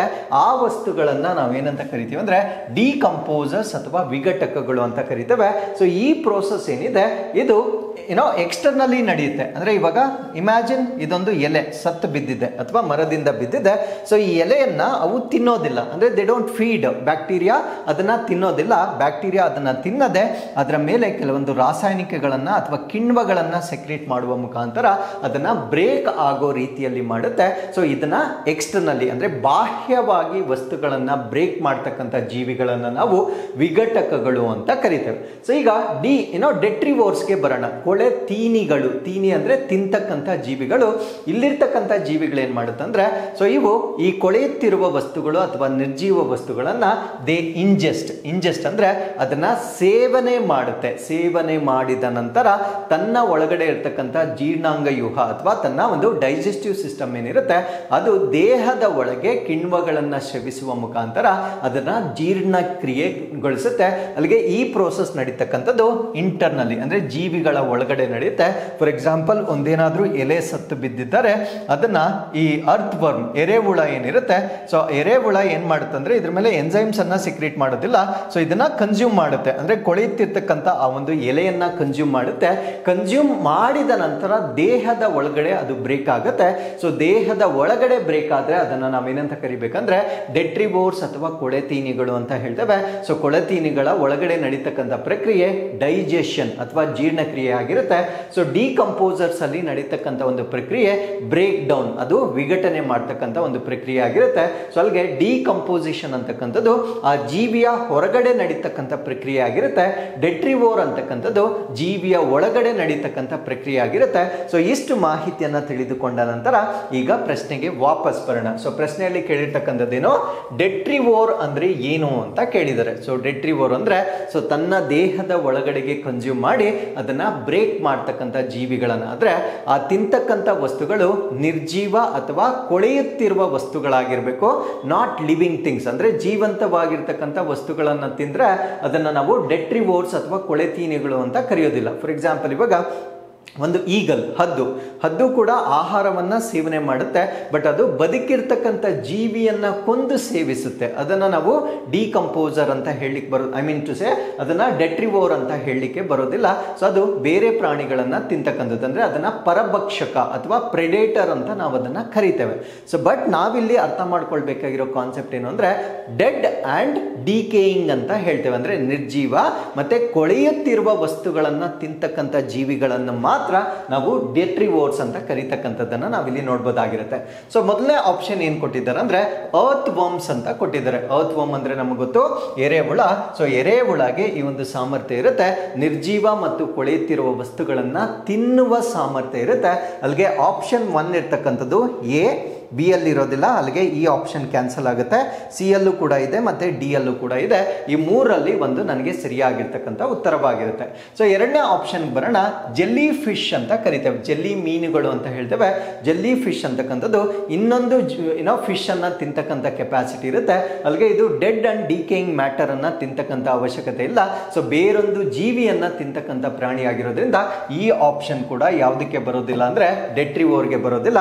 ಅಲ್ಲಿಗೆ 2 ಇರ್ತಕ್ಕಂಥ ಆಪ್ಷನ್ಸ್ ಅನ್ನ ನಾನು ಎಲಿಮಿನೇಟ್ ಮಾಡ್ಬೋದು. ಎ ಅಲ್ಲಿ 2 ಇದೆ ಮತ್ತೆ ಡಿ ಅಲ್ಲೂ 2 ಇದೆ. ಸೊ ಅಲ್ಲಿಗೆ ನಾನು ಉಳಿದಿರ್ತಕ್ಕಂಥದ್ದು ಒಂದೇ ಒಂದು ಆಯ್ಕೆ, ಕಂಪಲ್ಸರಿ ಆಪ್ಷನ್ ಸಿ ಇದಕ್ಕೆ ಸರಿಯಾದ ಉತ್ತರ ಆಗಿರ್ಲೇಬೇಕಾಗಿರುತ್ತೆ. ಸೊ ಆದ್ರೂ ಕೂಡ ನಾವು ನೋಡೋಣ. ಮಿಲಿಪೀಡ್ ಅಂತ ಇದೆ. ಸೊ ಮಿಲಿಪೀಡ್ ಅಂದ್ರೆ ಸೊ ಇದನ್ನ ನಾವು ಬಸವನ ಹುಳ, ಇಲ್ಲಿ ಕಾಣ್ತಾ ಇರ್ತಕ್ಕಂಥ ಬಸವನ ಹುಳ. ಸೊ ಇದು ಕೂಡ ಡೆಡ್ ಅಂಡ್ ಡಿಕೇಯಿಂಗ್ ಸಬ್ಸ್ಟೆನ್ಸ್ ಅನ್ನ ತಿಂತಕ್ಕಂಥ ಒಂದು ಕೆಪಾಸಿಟಿ ಇರುತ್ತೆ. ಸೊ ಅದಾದ್ಮೇಲೆ ಸಿ ಹಾರ್ಸಸ್ ಅಂತ ಹೇಳ್ತೇವೆ, ಸಮುದ್ರ ಕುದುರೆಗಳು. ಇದು ಕೂಡ ಬೇರೆ ಜೀವಿಗಳನ್ನ ತಿಂತಕ್ಕಂಥ ಪ್ರಾಣಿ ಆಗಿರೋದ್ರಿಂದ ಇದು ಕೂಡ ಬರೋದಿಲ್ಲ. ಇನ್ನೊಂದು ವುಡ್ ಲೈಸ್ ಅಂತ ಬರುತ್ತೆ, ಅಂದ್ರೆ ಮರವನ್ನ ತಿಂತಕ್ಕಂಥ ಒಂದು ಕೀಟ. ನೀವು ನೋಡಿರ್ತೀರಾ. ಸೊ ಮರವನ್ನ ನಾವು ಜಾಸ್ತಿ ದಿನ ಅದನ್ನ ಪ್ರಿಸರ್ವ್ ಮಾಡದೆ, ಅಂದ್ರೆ ರಕ್ಷಣೆ ಮಾಡದೆ ಅದನ್ನೆಲ್ಲಾದ್ರೂ ಬಿಸಾಕಿದ್ರೆ ಅಲ್ಲಿ ಕೆಲವೊಂದು ಕೀಟಗಳು ಆ ಮರವನ್ನ ತಿಂತಾ ಇರುತ್ತೆ. ಆ ಹುಳಗಳನ್ನ ನಾವೇನಂತ ಕರಿತೀವಿ ಅಂದ್ರೆ ವುಡ್ ಲೈಸ್ ಅಂತ ಕರಿತೇವೆ. ಸೊ ಅಲ್ಲಿಗೆ ಈ ಪ್ರಶ್ನೆಗೆ ಸರಿಯಾದ ಉತ್ತರ 1, 3, 5 ಇದಕ್ಕೆ ಉತ್ತರವಾಗಿರುತ್ತೆ. ಸೊ ಅರ್ತ್ ವರ್ಮ್, ಮಿಲಿಪೀಡ್ ಮತ್ತೆ ವುಡ್ ಲೈಸ್, ಸೊ ಈ ಒಂದು ಡೆಟ್ರಿವೋರ್ ಕ್ಯಾಟಗರಿಗೆ ಸಂಬಂಧಪಟ್ಟಿರ್ತಕ್ಕಂಥ ಜೀವಿಗಳಾಗಿ ನಾವು ನೋಡಬಹುದಾಗಿರುತ್ತೆ. So with this let's get into question number 8. Name the gas that is vital in maintaining atmospheric temperature. ಅಂದ್ರೆ ವಾತಾವರಣದ ಉಷ್ಣತೆಯನ್ನು ಕಾಯ್ದುಕೊಳ್ಳುವಲ್ಲಿ ಪ್ರಮುಖವಾದ ಅನಿಲವನ್ನು ಹೆಸರಿಸಿ ಅಂತ ಪ್ರಶ್ನೆ ಕೇಳಿದ್ದಾರೆ. ಅಂದ್ರೆ ನಮ್ಮ ಒಂದು ಭೂಮಿಯ ಮೇಲೆ ಒಂದು ಆವರೇಜ್ ಟೆಂಪರೇಚರ್ ಇದೆ, ಸರಾಸರ ತಾಪಮಾನವನ್ನು ನೋಡಬಹುದಾಗಿರುತ್ತೆ. So it is around 14 to 15 degree Celsius ನಮ್ಮ ಒಂದು ವಾತಾವರಣದ ಆವರೇಜ್ ಟೆಂಪರೇಚರ್. ನಾನು ಹೇಳ್ತಾ ಇರೋದು ಸರಾಸರಿ ತಾಪಮಾನ. ನಮ್ಮ ಭೂಮಿಯನ್ನ, ಎಂಟೈರ್ ಭೂಮಿಯನ್ನ ನಾವು ಕನ್ಸಿಡರ್ ಮಾಡಿದಾಗ, ಕಾರಣ ಏನಂದ್ರೆ ಪೋಲ್ಸ್ ಅಲ್ಲಿ ಟೆಂಪರೇಚರ್ ಜಾಸ್ತಿ ಇರುತ್ತೆ, ಈಕ್ವಟೋರಿಯಲ್ ರೀಜನ್ ಅಲ್ಲಿ ಆಬ್ವಿಯಸ್ಲಿ ಟೆಂಪರೇಚರ್ ಜಾಸ್ತಿ ಇರುತ್ತೆ. ಬಟ್ ಎಲ್ಲವನ್ನ ನಾವು ಸರಾಸರಿಯಾಗಿ ತೆಗೆದುಕೊಂಡ್ರೆ ನಮ್ಮ ಒಂದು ಭೂಮಿಯ ತಾಪಮಾನ 14 to 15 degree Celsius on an average ಆಗಿ ನಾವು ಕನ್ಸಿಡರ್ ಮಾಡಬಹುದಾಗಿರುತ್ತೆ. ಬಟ್ ಇಲ್ಲಿ ಕೇಳಿರ್ತಕ್ಕಂಥ ಪ್ರಶ್ನೆ ಏನು ಅಂದ್ರೆ, ಈ ಒಂದು ತಾಪಮಾನ ಇರಬೇಕಾಗಿದ್ರೆ ಯಾವ ಅನಿಲ ಇದಕ್ಕೆ ಕಾರಣ ಅಂತಕ್ಕಂಥ ಪ್ರಶ್ನೆ ಕೇಳಿದ್ದಾರೆ. ಸೊ ನನಗೆ ಕೊಟ್ಟಿರ್ತಕ್ಕಂಥ ಆಯ್ಕೆಗಳು ಆಕ್ಸಿಜನ್, ಆಮ್ಲಜನಕ, ಕಾರ್ಬನ್ ಡೈಆಕ್ಸೈಡ್, ಇಂಗಾಲದ ಡೈಆಕ್ಸೈಡ್, ನೈಟ್ರೋಜನ್, ಸಾರಜನಕ, ನನ್ ಆಫ್ ದಿ ಅಬೋ ಅಂತ ಪ್ರಶ್ನೆ ಕೇಳಿದ್ದಾರೆ. ಸೊ ಇಲ್ಲಿ ಈ ಒಂದು ಆಯ್ಕೆಗಳನ್ನ ನಾವು ನೋಡೋದಾದ್ರೆ ಆಮ್ಲಜನಕ, ಆಮ್ಲಜನಕ ಈಸ್ ರಿಕ್ವೈರ್ಡ್ ಫಾರ್ ಬರ್ನಿಂಗ್. ಅಂದ್ರೆ ವಸ್ತುಗಳನ್ನ ಸುಡಬೇಕಾಗಿದ್ದರೆ ಅಲ್ಲಿ ಏನು ಲಭ್ಯತೆ ಹೆಚ್ಚಾಗಿರ್ಬೇಕಂದ್ರೆ ಆಮ್ಲಜನಕ ಲಭ್ಯತೆ ಹೆಚ್ಚಾಗಿರ್ಬೇಕಾಗಿರುತ್ತೆ. ಆಮ್ಲಜನಕಕ್ಕೂ ಅಟ್ಮಾಸ್ಫಿರಿಕ್ ಟೆಂಪರೇಚರ್ಗೂ ಯಾವುದೇ ಸಂಬಂಧ ಇಲ್ಲ. ಬಟ್ ವಸ್ತುಗಳ ದಹನ ಕ್ರಿಯೆಗೆ ಬೇಕಾಗಿರ್ತಕ್ಕಂಥ ಅನಿಲವನ್ನ ನಾವು ಆಮ್ಲಜನಕ ಅಂತ ಹೇಳ್ತೇವೆ. So carbon dioxide, for example ನೀವು ಈ ಗ್ಲೋಬಲ್ ವಾರ್ಮಿಂಗ್ ಅನ್ನ ಕೇಳಿರ್ತೀರಾ, ಜಾಗತಿಕ ತಾಪಮಾನದ ಬಗ್ಗೆ ಕೇಳಿರ್ತೀರಾ. ಸೊ ಜಾಗತಿಕ ತಾಪಮಾನ ಹೆಚ್ಚಾಗ್ಲಿಕ್ಕೆ ಒಂದು ಕಾಮನ್ ರೀಸನ್ ಕೂಡ ನಮ್ಗೆ ಗೊತ್ತಿರುತ್ತೆ. ಅದೇನು ಅಂದ್ರೆ ನಾವು ಫಾಸಿಲ್ ಫ್ಯೂಯಲ್ಸ್ ಅಥವಾ ಪಳೆಯುವಳಿಕೆ ಇಂಧನಗಳನ್ನ ದಹಿಸಿದಾಗ ಹೆಚ್ಚಾಗಿ ಇಂಗಾಲದ ಡೈಆಕ್ಸೈಡ್ ಉತ್ಪತ್ತಿ ಆಗುತ್ತೆ. ಇದರಿಂದ ತಾಪಮಾನ ಹೆಚ್ಚಾಗ್ತಾ ಇರುತ್ತೆ ಅಂತ ಕೇಳಿರ್ತೀರಾ. ಸೇಮ್ ಇಲ್ಲೇ ನಮಗೆ ಆನ್ಸರ್ ಸಿಗುತ್ತೆ. ಆ ಕಾರ್ಬನ್ ಡೈಆಕ್ಸೈಡ್ಗೆ ಒಂದು ಕೆಪಾಸಿಟಿ ಇರುತ್ತೆ. ಆ ಸಾಮರ್ಥ್ಯ ಏನು ಅಂದ್ರೆ ಟೆಂಪರೇಚರ್ ಅನ್ನ ಹಿಡಿದಿಟ್ಟುಕೊಳ್ಳುವ ಒಂದು ಸಾಮರ್ಥ್ಯ ಇರುತ್ತೆ. ಸೊ ಕಾರ್ಬನ್ ಡೈಆಕ್ಸೈಡ್ ಅನ್ನ ನಾವೇನಂತ ಕರಿತೀವಿ ಅಂದ್ರೆ ಬ್ಲಾಂಕೆಟ್ ಆಫ್ ದಿ ಅರ್ತ್ ಅಂತ ಕರಿತೇವೆ, ಅಂದ್ರೆ ಭೂಮಿಯ ಹೊದಿಕೆ ಅಂತ ಕರಿತೇವೆ. ಯಾಕಂದ್ರೆ ಭೂಮಿಯ ಮೇಲೆ ಇರ್ತಕ್ಕಂಥ ಜೀವಿಗಳು ವಾಸ ಮಾಡಬೇಕಾಗಿದ್ರೆ ಒಂದು ಮಿನಿಮಮ್ ಟೆಂಪರೇಚರ್ ನಮಗೆ ಅವಶ್ಯಕತೆ ಇರುತ್ತೆ. ಆ ಮಿನಿಮಮ್ ಟೆಂಪರೇಚರ್ ಇಲ್ದಿದ್ರೆ ಜೀವಿಗಳು ವಾಸ ಮಾಡ್ಲಿಕ್ಕೆ ಸಾಧ್ಯನೇ ಇಲ್ಲ. ಫಾರ್ ಎಕ್ಸಾಂಪಲ್ ನಾವು ಪೋಲಾರ್ ರೀಜನ್ಸ್ ಅಲ್ಲಿ ಹೆಚ್ಚು ಜೀವಿಗಳನ್ನ ನೋಡ್ಲಿಕ್ಕೆ ಸಾಧ್ಯ ಆಗೋದಿಲ್ಲ. ಬಿಕಾಸ್ ಅಲ್ಲಿ ತಾಪಮಾನ ಅಂತಕ್ಕಂಥದ್ದು ಬಹಳ ಕಡಿಮೆ ಇರುತ್ತೆ. ಆಬ್ವಿಯಸ್ಲಿ ಅಲ್ಲಿರ್ತಕ್ಕಂಥ ಕಾರ್ಬನ್ ಡೈಆಕ್ಸೈಡ್ ಬಹಳ ಕಡಿಮೆ ಇರ್ತಕ್ಕಂಥದ್ದು ಅದಕ್ಕೆ ರೀಸನ್ ಆಗಿರುತ್ತೆ. ಸೊ ನಾವು ಬದುಕಲಿಕ್ಕೆ ಕಾರಣವಾಗಿರ್ತಕ್ಕಂಥ ಒಂದು ಅನಿಲ ಇಂಗಾಲದ ಡೈಆಕ್ಸೈಡ್ ಆಗಿರುತ್ತೆ. ಬಿಕಾಸ್ ಇದು ಟೆಂಪರೇಚರ್ ಅನ್ನ ಹೋಲ್ಡ್ ಮಾಡ್ತಕ್ಕಂಥ ಕೆಪಾಸಿಟಿ ಇರುತ್ತೆ. ಅದಕ್ಕೆ ಇದನ್ನ ನಾವು ಬ್ಲಾಂಕೆಟ್ ಆಫ್ ದಿ ಅರ್ತ್ ಅಂತ ಕರಿತೇವೆ. ಸೊ ಈ ಪ್ರಶ್ನೆಗೆ ಸರಿಯಾದ ಉತ್ತರ ಆಪ್ಷನ್ ಬಿ ಆಗಿರುತ್ತೆ. ಸೊ ನೈಟ್ರೋಜನ್, ಟೆಂಪರೇಚರ್ಗೂ ನೈಟ್ರೋಜನ್ಗೂ ಯಾವುದೇ ಸಂಬಂಧ ಇರೋದಿಲ್ಲ. ಬಿಕಾಸ್ ನಮ್ಗೆ ಗೊತ್ತು ನೈಟ್ರೋಜನ್ ಅಂತಕ್ಕಂಥದ್ದು ಅಟ್ಮಾಸ್ಫಿಯರ್ ಅಲ್ಲಿ ಇರ್ತಕ್ಕಂಥ ಅಬಂಡೆಂಟ್ ಗ್ಯಾಸ್ ಆಗಿರುತ್ತೆ, ಅತ್ಯಂತ ಹೇರಳವಾಗಿರ್ತಕ್ಕಂಥ ಅನಿಲವಾಗಿರುತ್ತೆ. ಸೊ ಈ ಒಂದು ನೈಟ್ರೋಜನ್ಗೆ ಏನಾದರೂ ಟೆಂಪರೇಚರ್ ಅನ್ನ ಹೋಲ್ಡ್ ಮಾಡ್ತಕ್ಕಂಥ ಕೆಪಾಸಿಟಿ ಇದ್ದಿದ್ರೆ ಭೂಮಿಯ ಮೇಲೆ ಒಂದು ಜೀವಿ ಕೂಡ ಬದುಕಲಿಕ್ಕೆ ಸಾಧ್ಯವಾಗ್ತಾ ಇರಲಿಲ್ಲ. ಬಿಕಾಸ್ ನೈಟ್ರೋಜನ್ ಅಂತಕ್ಕಂಥದ್ದು ಅಗಾಧವಾಗಿರ್ತಕ್ಕಂಥ ಒಂದು ವಸ್ತುವಾಗಿರೋದ್ರಿಂದ ಟೆಂಪರೇಚರ್ ಕೂಡ ಎಕ್ಸ್ಟ್ರೀಮ್ ಆಗಿರ್ತಾ ಇತ್ತು. ಸೊ ಅದರಿಂದ ನೈಟ್ರೋಜನ್ ಕೂಡ ಈ ಪ್ರಶ್ನೆಗೆ ಸರಿಯಾದ ಉತ್ತರವಾಗಿರೋದಿಲ್ಲ. ಸೊ ಇಂಗಾಲದ ಡೈಆಕ್ಸೈಡ್ ಈ ಪ್ರಶ್ನೆಗೆ ಸರಿಯಾಗಿರ್ತಕ್ಕಂಥ ಉತ್ತರವಾಗಿರುತ್ತೆ. So with this let's get into question number 9. Which biome is characterized by being the most productive agricultural areas of the earth with trees like beech, oak, maple and cherry as its flora? ಅಂದ್ರೆ ಯಾವ biome ಅಂದ್ರೆ ಜೀವ ಸಮೂಹ ಅಂತ ನಾನು already ಹೇಳಿದ್ದೇನೆ.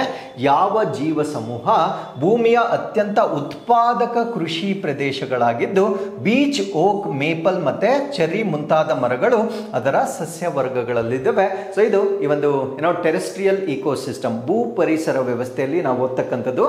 ಇದನ್ನ ಜಿಯೋಗ್ರಫಿಯಲ್ಲೂ ಕೂಡ ಓದ್ಬೋದಾಗಿರುತ್ತೆ, ಈವನ್ ಎನ್ವೈರನ್ಮೆಂಟ್ ಎಕಾಲಜಿ ಭಾಗದಲ್ಲೂ ಕೂಡ ನಾವು ಇದನ್ನ ಓದ್ತೇವೆ. ಸೊ ನಮ್ಗೆ ಇಲ್ಲಿ ಕೇಳಿರ್ತಕ್ಕಂಥ ಪ್ರಶ್ನೆ ಏನು ಅಂದ್ರೆ, ಅತ್ಯಂತ ಹೆಚ್ಚಿನ ಉತ್ಪಾದಕತೆಯನ್ನ ಹೊಂದಬಹುದಾಗಿರ್ತಕ್ಕಂಥ ಕೃಷಿ ಪ್ರದೇಶ ಅಂತ ಕೇಳಿದ್ದಾರೆ. ಅಂದ್ರೆ ಯಾವುದೇ ಒಂದು ಪ್ರದೇಶದಲ್ಲಿ ಉತ್ಪಾದಕತೆ ಜಾಸ್ತಿ ಇರಬೇಕಾಗಿದ್ರೆ ಅಲ್ಲಿ ಪ್ರೈಮರಿ ಪ್ರೊಡ್ಯೂಸರ್ಸ್, ಪ್ರಾಥಮಿಕ ಉತ್ಪಾದಕರು ಅಂತ ಹೇಳ್ತೇವೆ.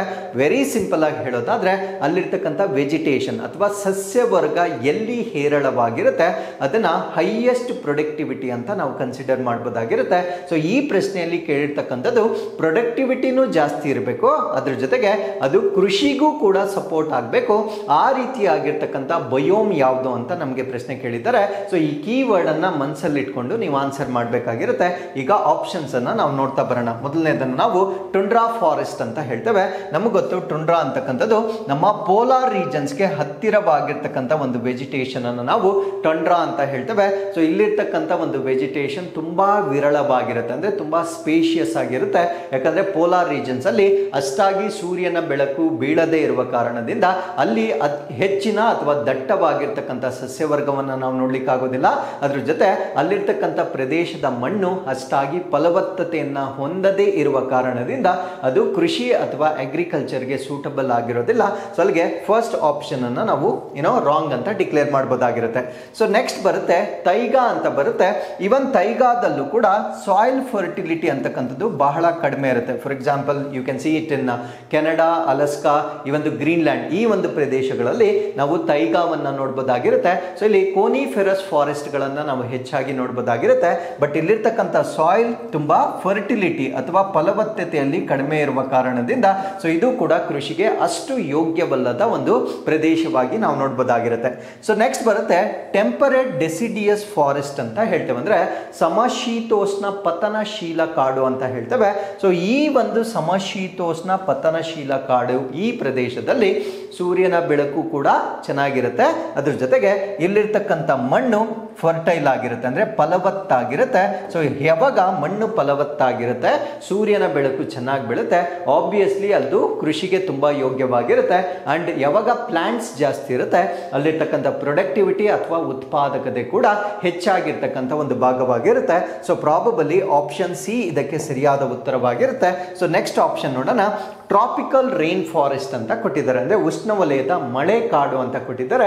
ಸೊ ಇಲ್ಲಿ ಉಷ್ಣವಲಯ ಅಂದ ಕೂಡಲೇ ಡೆಫಿನೆಟ್ಲಿ ಅಲ್ಲಿ ಟೆಂಪರೇಚರ್ ಅಂತಕ್ಕಂಥದ್ದು, ಅಂದ್ರೆ ಸೂರ್ಯನ ಬೆಳಕು ಉತ್ತಮವಾಗಿರ್ತಕ್ಕಂಥ ಒಂದು ಪ್ರದೇಶವಾಗಿರುತ್ತೆ. ಬಟ್ ಇದು ರೈನ್ ಫಾರೆಸ್ಟ್ ಅಥವಾ ಮಳೆ ಹೆಚ್ಚಾಗಿ ಬೀಳ್ತಕ್ಕಂಥ ಒಂದು ಫಾರೆಸ್ಟ್ ಆಗಿರುತ್ತೆ. ಇಮ್ಯಾಜಿನ್ ಎಲ್ಲಿ ರೈನ್ ಫಾಲ್ ಜಾಸ್ತಿ ಇರುತ್ತೆ ಅಲ್ಲಿ ಸಾಯಿಲ್ ಎರೋಷನ್ ಜಾಸ್ತಿ ಇರುತ್ತೆ, ಅಂದ್ರೆ ಮಣ್ಣಿನ ಸವಕಳಿ, ಸಾಯಿಲ್ ಎರೋಷನ್ ಅಂತ ಅಥವಾ ಮಣ್ಣಿನ ಸವಕಳಿ ಅಂತ ನಾವೇನ್ ಹೇಳ್ತೇವೆ ಅದು ಬಹಳ ಜಾಸ್ತಿ ಇರುತ್ತೆ. ಸೊ ಯಾವಾಗ ಮಣ್ಣಿನ ಸವಕಳಿ ಜಾಸ್ತಿ ಇರುತ್ತೆ ಅದು ಫಲವತ್ತತೆಯನ್ನ ಹಿಡಿದಿಟ್ಟುಕೊಳ್ಳೋದಿಲ್ಲ. ಯಾವಾಗ ಫಲವತ್ತತೆ ಕಡಿಮೆ ಇರುತ್ತೆ ಅದು ಕೃಷಿಗೆ ಅಷ್ಟೊಂದು ಯೋಗ್ಯವಿಲ್ಲದಾಗಿರ್ತಕ್ಕಂಥ ಒಂದು ಭೂ ಪ್ರದೇಶವಾಗಿರುತ್ತೆ. ಸೊ ಈ ಕಾಂಟೆಕ್ಸ್ಟ್ ಅಲ್ಲಿ ಟ್ರಾಪಿಕಲ್ ರೈನ್ ಫಾರೆಸ್ಟ್ ಅನ್ನು ಕೂಡ ನಾವು ರಾಂಗ್ ಆನ್ಸರ್ ಆಗಿ ಡಿಕ್ಲೇರ್ ಮಾಡಬಹುದಾಗಿರುತ್ತೆ. ಸೊ ಈ ಪ್ರಶ್ನೆಗೆ ಸರಿಯಾದ ಉತ್ತರ ಸಮಶೀತೋಷ್ಣ ಪತನಶೀಲ ಕಾಡುಗಳು ಉತ್ಪಾದಕ ಕೃಷಿ ಪ್ರದೇಶಗಳಾಗಿ ನಾವು ಇದನ್ನ ಕನ್ಸಿಡರ್ ಮಾಡಬಹುದಾಗಿರುತ್ತೆ. ಸೊ ಇಲ್ಲಿಗೆ 9th ಕ್ವೆಶ್ಚನ್ ಕಂಪ್ಲೀಟ್ ಆಗುತ್ತೆ. ಸೊ ಕೊನೆಯ ಪ್ರಶ್ನೆಗೆ ಬರೋಣ. Consider the following statements regarding one of the major geochemical cycles, the water cycle. ಪ್ರಮುಖ ಭೂ ರಾಸಾಯನಿಕ ಚಕ್ರಗಳಲ್ಲಿ ಒಂದಾಗಿರ್ತಕ್ಕಂಥ ಜಲಚಕ್ರದ ಕುರಿತು ಈ ಕೆಳಗಿನ ಹೇಳಿಕೆಗಳನ್ನು ಪರಿಗಣಿಸಿ. ಅಂದ್ರೆ ನಮ್ಮ ಅಟ್ಮಾಸ್ಫಿಯರ್ ಅಲ್ಲಿ ವಾಟರ್ ಹೇಗೆ ಮೂವ್ ಆಗುತ್ತೆ. ಫಾರ್ ಎಕ್ಸಾಂಪಲ್ ನಮ್ಮ ವಾಟರ್ ಬಾಡೀಸ್ ಇಂದ ಎವಾಪರೇಷನ್ ಆಗುತ್ತೆ, ಎವಾಪರೇಷನ್ ಆಗಿ ಅದು ವಾತಾವರಣದಲ್ಲಿ ರೇಸ್ ಆಗುತ್ತೆ, ಮೇಲಕ್ಕೆ ಹೋಗ್ತಾ ಹೋಗ್ತಾ ಟೆಂಪರೇಚರ್ ಕಡಿಮೆ ಆಗೋದ್ರಿಂದ ಅದು ಕಂಡೆನ್ಸೇಷನ್ ಆಗುತ್ತೆ, ಸಾಂದ್ರೀಕರಣಗೊಳ್ಳುತ್ತೆ. ಆ ಸಾಂದ್ರೀಕರಣಗೊಂಡಿರ್ತಕ್ಕಂಥ ಮೋಡಗಳು ಮತ್ತೊಮ್ಮೆ ಮಳೆಯ ರೀತಿಯಲ್ಲಿ ಭೂಮಿಯ ಮೇಲೆ ಬೀಳುತ್ತೆ. ಸೊ ಈ ರೀತಿಯ ಚಕ್ರ ಪುನರಾವರ್ತನೆಗೊಳ್ಳುತ್ತೆ ತೆಗೆದುಕೊಳ್ತಾನೆ ಇರುತ್ತೆ. ಸೊ ಈ ಒಂದು ಜಲಚಕ್ರಕ್ಕೆ ಸಂಬಂಧಪಟ್ಟಂತೆ ನನಗೆ 3 ಹೇಳಿಕೆಗಳನ್ನ ಕೊಟ್ಟಿದ್ದಾರೆ. ಈ 3 ಹೇಳಿಕೆಗಳಲ್ಲಿ ಯಾವುದು ಸರಿಯಾಗಿದೆ, which of the given statements is are correct ಅಂತಕ್ಕಂಥ ಒಂದು ಪ್ರಶ್ನೆಯನ್ನ ಕೇಳಿದ್ದಾರೆ. ಸೊ ಸ್ಟೇಟ್ಮೆಂಟ್ಸ್ ಅನ್ನ ನಾವು ನೋಡೋಣ. Precipitation that falls near the equator is most likely to fall as rain into the ocean ಅಂತ ಕೊಟ್ಟಿದ್ದಾರೆ. ಸರಿಯಾಗಿ ಅರ್ಥ ಮಾಡ್ಕೊಳ್ಳಿ. ಅವ್ರು ಹೇಳಿರ್ತಕ್ಕಂಥದ್ದು ಯಾವುದರ ಬಳಿ? ಸಮಭಾಜಕ ವೃತ್ತದ ಬಳಿ ಬೀಳುವ ಮಳೆ ಸಾಗರಕ್ಕೆ ಮಳೆಯ ರೂಪದಲ್ಲಿ ಬೀಳುವ ಸಾಧ್ಯತೆ ಹೆಚ್ಚು. ಅಂದ್ರೆ ಭೂಮಿಗಿಂತ ಜಾಸ್ತಿ ಓಷನ್ಸ್ ಮೇಲೆ ಬೀಳುತ್ತೆ. ಯಾವ ಭಾಗದಲ್ಲಿ?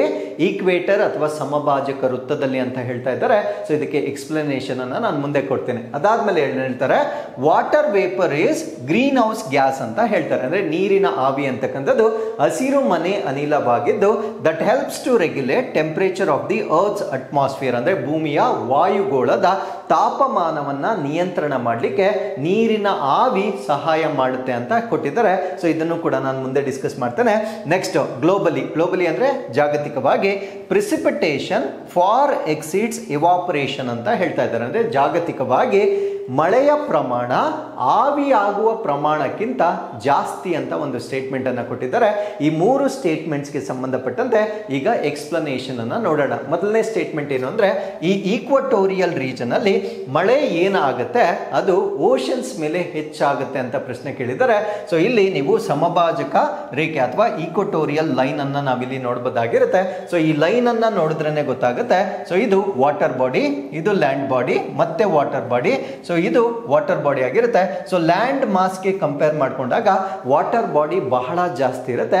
ಆಬ್ವಿಯಸ್ಲಿ ಇಲ್ಲಿ ಮಳೆ ಬಿದ್ದಾಗ ಹೆಚ್ಚಿನ ಮಳೆ ವಾಟರ್ ಬಾಡಿ ಮೇಲೆ ಆಗ್ತಕ್ಕಂಥದ್ದನ್ನ ನಾವು ನೋಡಬಹುದಾಗಿರುತ್ತೆ. ಸೊ ಇದೇ ಸ್ಟೇಟ್ಮೆಂಟ್ ಅನ್ನ ಅವರು ಕೊಟ್ಟಿರ್ತಕ್ಕಂಥದ್ದು ಈಕ್ವಟೋರಿಯಲ್ಲಿ ಮಳೆ ಬಿದ್ದಾಗ ಹೆಚ್ಚಾಗಿ ಅದು ಓಷನ್ಸ್ ಮೇಲೆ ಬೀಳುತ್ತೆ ಅಂತ ಕೊಟ್ಟಿದ್ದಾರೆ. ಸೊ ಅಲ್ಲಿಗೆ ಸ್ಟೇಟ್ಮೆಂಟ್ 1 ಇದಕ್ಕೆ ಸರಿಯಾಗಿರ್ತಕ್ಕಂಥ ಉತ್ತರವಾಗಿರುತ್ತೆ. ಸೊ ಎರಡನೇ ಸ್ಟೇಟ್ಮೆಂಟ್ ಏನಂತ ಕೊಟ್ಟಿದ್ದಾರೆ ಅಂದ್ರೆ ಎವಾಪರೇಷನ್ ಅಂದ್ರೆ ವಾಟರ್ ವೇಪರ್ ಏನಿದೆ.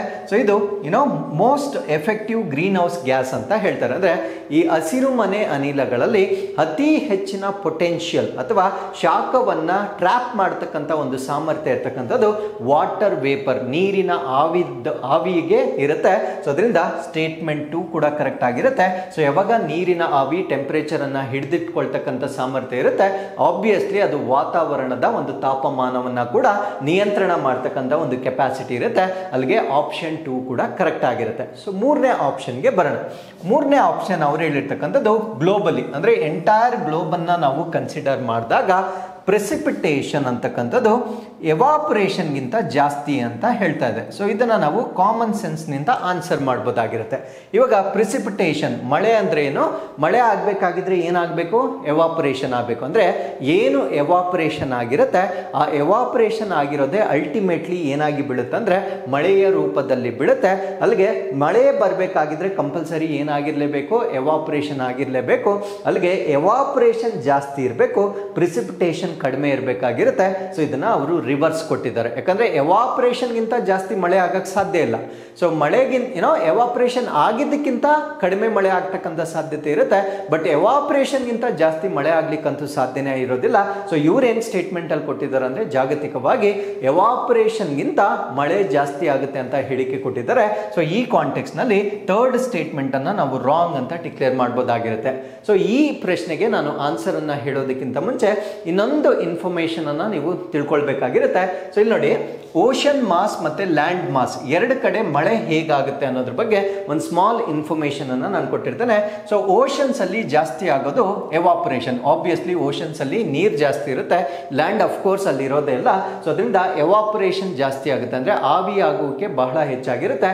ಅಂಡ್ ಪ್ರಿಸಿಪಿಟೇಷನ್ ಕಡಿಮೆ ಇರುತ್ತೆ ಅಂದ್ರೆ ಮಳೆ ಆಗ್ತಕ್ಕಂಥದ್ದು ಕಡಿಮೆ ಆಗಿರುತ್ತೆ. ಸೊ ಈ ಪ್ರಿಸಿಪಿಟೇಷನ್ ಆಗಿರ್ತಕ್ಕಂಥದ್ದು ಓಷನ್ಸ್ ಅಲ್ಲಿ ಕಡಿಮೆ. ಸೊ ಎವಾಪರೇಷನ್ ಜಾಸ್ತಿ ಅಂಡ್ ಪ್ರಿಸಿಪಿಟೇಷನ್ ಕಡಿಮೆ ಆಗಿರುತ್ತೆ. ಇದರ ಅರ್ಥ ಏನು ಅಂದ್ರೆ ಇಲ್ಲಿ ಎಂಟೈರ್ ಎವಾಪರೇಷನ್ ಏನಾಗಿರುತ್ತೆ ಆ ಎಲ್ಲಾ ಎವಾಪರೇಷನ್ ಆಗಿರ್ತಕ್ಕಂಥ ನೀರು ಮತ್ತೆ ಓಷನ್ಸ್ ಮೇಲೆನೆ ಬೀಳ್ಬೇಕಂತ ಒಂದು ಅವಶ್ಯಕತೆ ಏನಿಲ್ಲ, ಅದು ಲ್ಯಾಂಡ್ ಮೇಲೆ ಕೂಡ ಬೀಳುತ್ತೆ. ಸೊ ಈ ಕಾಂಟೆಕ್ಸ್ಟ್ ನಲ್ಲಿ ಓಷನ್ಸ್ ಅನ್ನ ತೆಗೆದುಕೊಂಡಾಗ ಎವಾಪರೇಷನ್ ಜಾಸ್ತಿ ಇರುತ್ತೆ, ಪ್ರಿಸಿಪಿಟೇಷನ್ ಕಡಿಮೆ ಇರುತ್ತೆ, ಆವಿ ಆಗುವಿಕೆ ಜಾಸ್ತಿ ಇರುತ್ತೆ ಅಂಡ್ ಮಳೆ ಕಡಿಮೆ ಇರತಕ್ಕಂಥದ್ದನ್ನ ನಾವು ನೋಡಬಹುದಾಗಿರುತ್ತೆ. ಈಗ ಲ್ಯಾಂಡ್ ಮಾಸ್ ಅಥವಾ ಭೂ ಪ್ರದೇಶವನ್ನ ನಾವು ತೆಗೆದುಕೊಂಡ್ರೆ ಇಲ್ಲಿ ಲ್ಯಾಂಡ್ ಜಾಸ್ತಿ ಇರುತ್ತೆ, ವಾಟರ್ ಕಡಿಮೆ ಇರುತ್ತೆ, ಅದರಿಂದ ಆಬ್ವಿಯಸ್ಲಿ ಎವಾಪರೇಷನ್ ಕಡಿಮೆ ಇರುತ್ತೆ. ಬಟ್ ಮಳೆ ಆದಾಗ ಅದು ಜಾಸ್ತಿ ಇರುತ್ತೆ, ಯಾಕಂದ್ರೆ ಓಷನ್ ಇಂದ ಎವಾಪರೇಟ್ ಆಗಿರ್ತಕ್ಕಂಥ ನೀರು ಕೂಡ ಭೂಮಿಯ ಮೇಲೆ ಬೀಳ್ತಕ್ಕಂಥ ಸಾಧ್ಯತೆ ಇರುತ್ತೆ. ಸೊ ಅಲ್ಲಿಗೆ ಎವಾಪರೇಷನ್ ಕಡಿಮೆ ಇರುತ್ತೆ, ಪ್ರಿಸಿಪಿಟೇಷನ್ ಭೂಮಿಯ ಮೇಲೆ ಜಾಸ್ತಿ ಇರುತ್ತೆ. ಸರ್ ಇದು ಹೆಂಗ್ ಬ್ಯಾಲೆನ್ಸ್ ಆಗುತ್ತೆ ಇವಾಗ ನೀರು ಅಂದಾಗ, ಎಲ್ಲಿ ಮಳೆ ಜಾಸ್ತಿ ಆಗುತ್ತೆ ಆ ನೀರು ಅಲ್ಟಿಮೇಟ್ಲಿ ಎಲ್ಲೋಗಿ ಸೇರ್ಕೊಳ್ಳುತ್ತೆ ಅಂದ್ರೆ ಮತ್ತೆ ಓಷನ್ಸ್ಗೆ ಸೇರ್ಕೊಳ್ಳೋದ್ರ ಮುಖಾಂತರ ಇದು ಬ್ಯಾಲೆನ್ಸ್ ಆಗುತ್ತೆ. ಬಟ್ ನಾವು ಎಂಟೈರ್ ಗ್ಲೋಬ್ ಅನ್ನ ಕನ್ಸಿಡರ್ ಮಾಡಿದಾಗ ಎವಾಪರೇಷನ್ ಜಾಸ್ತಿ ಇರುತ್ತೆ, ಪ್ರಿಸಿಪಿಟೇಷನ್ ಕಡಿಮೆ ಇರುತ್ತೆ. ಅಂದ್ರೆ ಆವಿಯಾಗುವಿಕೆ ಯಾವಾಗಲೂ ಜಾಸ್ತಿ ಇರುತ್ತೆ, ಮಳೆ ಬೀಳ್ತಕ್ಕಂಥದ್ದು ಯಾವಾಗಲೂ ಕಡಿಮೆ ಇರುತ್ತೆ. ಬಟ್ ನಾನು ಕೊಟ್ಟಿರ್ತಕ್ಕಂಥ ಕ್ವಶನ್ ಅಲ್ಲಿ ಇವೆರಡನ್ನ ರಿವರ್ಸ್ ಮಾಡಿ ಕೊಟ್ಟಿರ್ತಾರೆ. ಸೊ ಈಗ ಪ್ರಶ್ನೆಗೆ ವಾಪಸ್ ಬರೋಣ. ಮೊದಲನೇ statement, precipitation that falls near the equator is most likely to fall as rain into ocean. Definitely ಸಮಭಾಜಕದ ಬಳಿ ಬೀಳ್ತಕ್ಕಂಥ ನೀರು ಹೆಚ್ಚಾಗಿ ಸಾಗರಕ್ಕೆ ಮಳೆಯ ರೂಪದಲ್ಲಿ ಬೀಳುತ್ತೆ. ಡೆಫಿನೆಟ್ಲಿ ಫಸ್ಟ್ ಸ್ಟೇಟ್ಮೆಂಟ್ ಕರೆಕ್ಟ್ ಆಗಿರುತ್ತೆ. ಎರಡನೇ ಸ್ಟೇಟ್ಮೆಂಟ್ ಬರೋಣ. ವಾಟರ್ ವೇಪರ್ ಅಂತಕ್ಕಂಥದ್ದು ಗ್ರೀನ್ ಹೌಸ್ ಗ್ಯಾಸ್ ಆಗಿರುತ್ತೆ, ಅಂದ್ರೆ ನೀರಿನ ಆವಿ ಹಸಿರು ಮನೆ ಅನಿಲವಾಗಿರುತ್ತೆ. ಸೊ ಇದು ಭೂಮಿಯ ವಾತಾವರಣದ ತಾಪಮಾನವನ್ನ ನಿಯಂತ್ರಣ ಮಾಡಲಿಕ್ಕೆ ಸಹಾಯ ಮಾಡುತ್ತೆ. ಸೊ ಇದು ಕೂಡ ಕರೆಕ್ಟ್ ಆಗಿರುತ್ತೆ. ಮೂರನೇ ಸ್ಟೇಟ್ಮೆಂಟ್, ಗ್ಲೋಬಲಿ ಅಂದ್ರೆ ಜಾಗತಿಕವಾಗಿ precipitation is for exceeding evaporation, ಅಂದ್ರೆ ಮಳೆ ಬೀಳ್ತಕ್ಕಂಥದ್ದು ಆವಿಯಾಗುಗಿಂತ ಹೆಚ್ಚು ಅಂತ ಕೊಟ್ಟಿದ್ದಾರೆ. ಆಬ್ವಿಯಸ್ಲಿ ಇದನ್ನ ರಿವರ್ಸ್ ಕೊಡಬೇಕಾಗಿತ್ತು. ಸೊ ಅದರಿಂದ ಥರ್ಡ್ ಸ್ಟೇಟ್ಮೆಂಟ್ ರಾಂಗ್ ಇರುತ್ತೆ. ಸೊ ಅಲ್ಲಿಗೆ ಈ ಪ್ರಶ್ನೆಗೆ ಸರಿಯಾದ ಉತ್ತರ as for the options 1 and 2 ಮಾತ್ರ ಸರಿಯಾಗಿರುತ್ತೆ. ಸೊ ಮಿಕ್ಕಿದ ಎಲ್ಲ ಹೇಳಿಕೆಗಳು ಇಲ್ಲಿ ತಪ್ಪಾಗಿರ್ತಕ್ಕಂಥದ್ದನ್ನು ನಾವು ನೋಡ್ಬೋದಾಗಿರುತ್ತೆ. ಸೊ ಇಷ್ಟು ಈ ಒಂದು ಫಸ್ಟ್ ಸೆಷನ್ಗೆ ಸಂಬಂಧಪಟ್ಟಂತೆ ಸೂಪರ್ 10 MCQs ಅನ್ನ EVSಗೆ ಸಂಬಂಧಪಟ್ಟಂತೆ ನಾನು ಡಿಸ್ಕಸ್ ಮಾಡಿದ್ದೇನೆ. ಸೊ ಈ ಒಂದು ಸೆಷನ್ಗೆ ಸಂಬಂಧಪಟ್ಟಂತೆ ನಿಮ್ಮ ಫೀಡ್ಬ್ಯಾಕ್ ಅಥವಾ ಅನಿಸಿಕೆಗಳನ್ನು ನಮಗೆ ಕಮೆಂಟ್ಸ್ ಅಲ್ಲಿ ತಿಳಿಸ್ಬೋದಾಗಿರುತ್ತೆ. ಸೊ ಅದು ಕನ್ಸ್ಟ್ರಕ್ಟಿವ್ ಕ್ರಿಟಿಸಿಸಮ್ ಆಗಿದ್ರು ಪರವಾಗಿಲ್ಲ, because we need to improve our services. So ನಿಮ್ಗೆ ಏನೇ ಒಪಿನಿಯನ್ ಇದ್ರೂ ಕೂಡ ಸೊ ಅದನ್ನು ನಮಗೆ ಕಮೆಂಟ್ಸ್ ಅಲ್ಲಿ ತಿಳಿಸ್ಬೋದಾಗಿರುತ್ತೆ. ಸೊ ಮತ್ತೊಮ್ಮೆ ಮುಂದಿನ ಸೆಷನ್ ಅಲ್ಲಿ ನೆಕ್ಸ್ಟ್ ಸೂಪರ್ 10 MCQs ನೊಂದಿಗೆ ನಾನು ಭೇಟಿ ಆಗ್ತೇನೆ. ಸೊ ಅಲ್ಲಿವರೆಗೂ keep reading, take care of yourselves and thank you very much for watching this.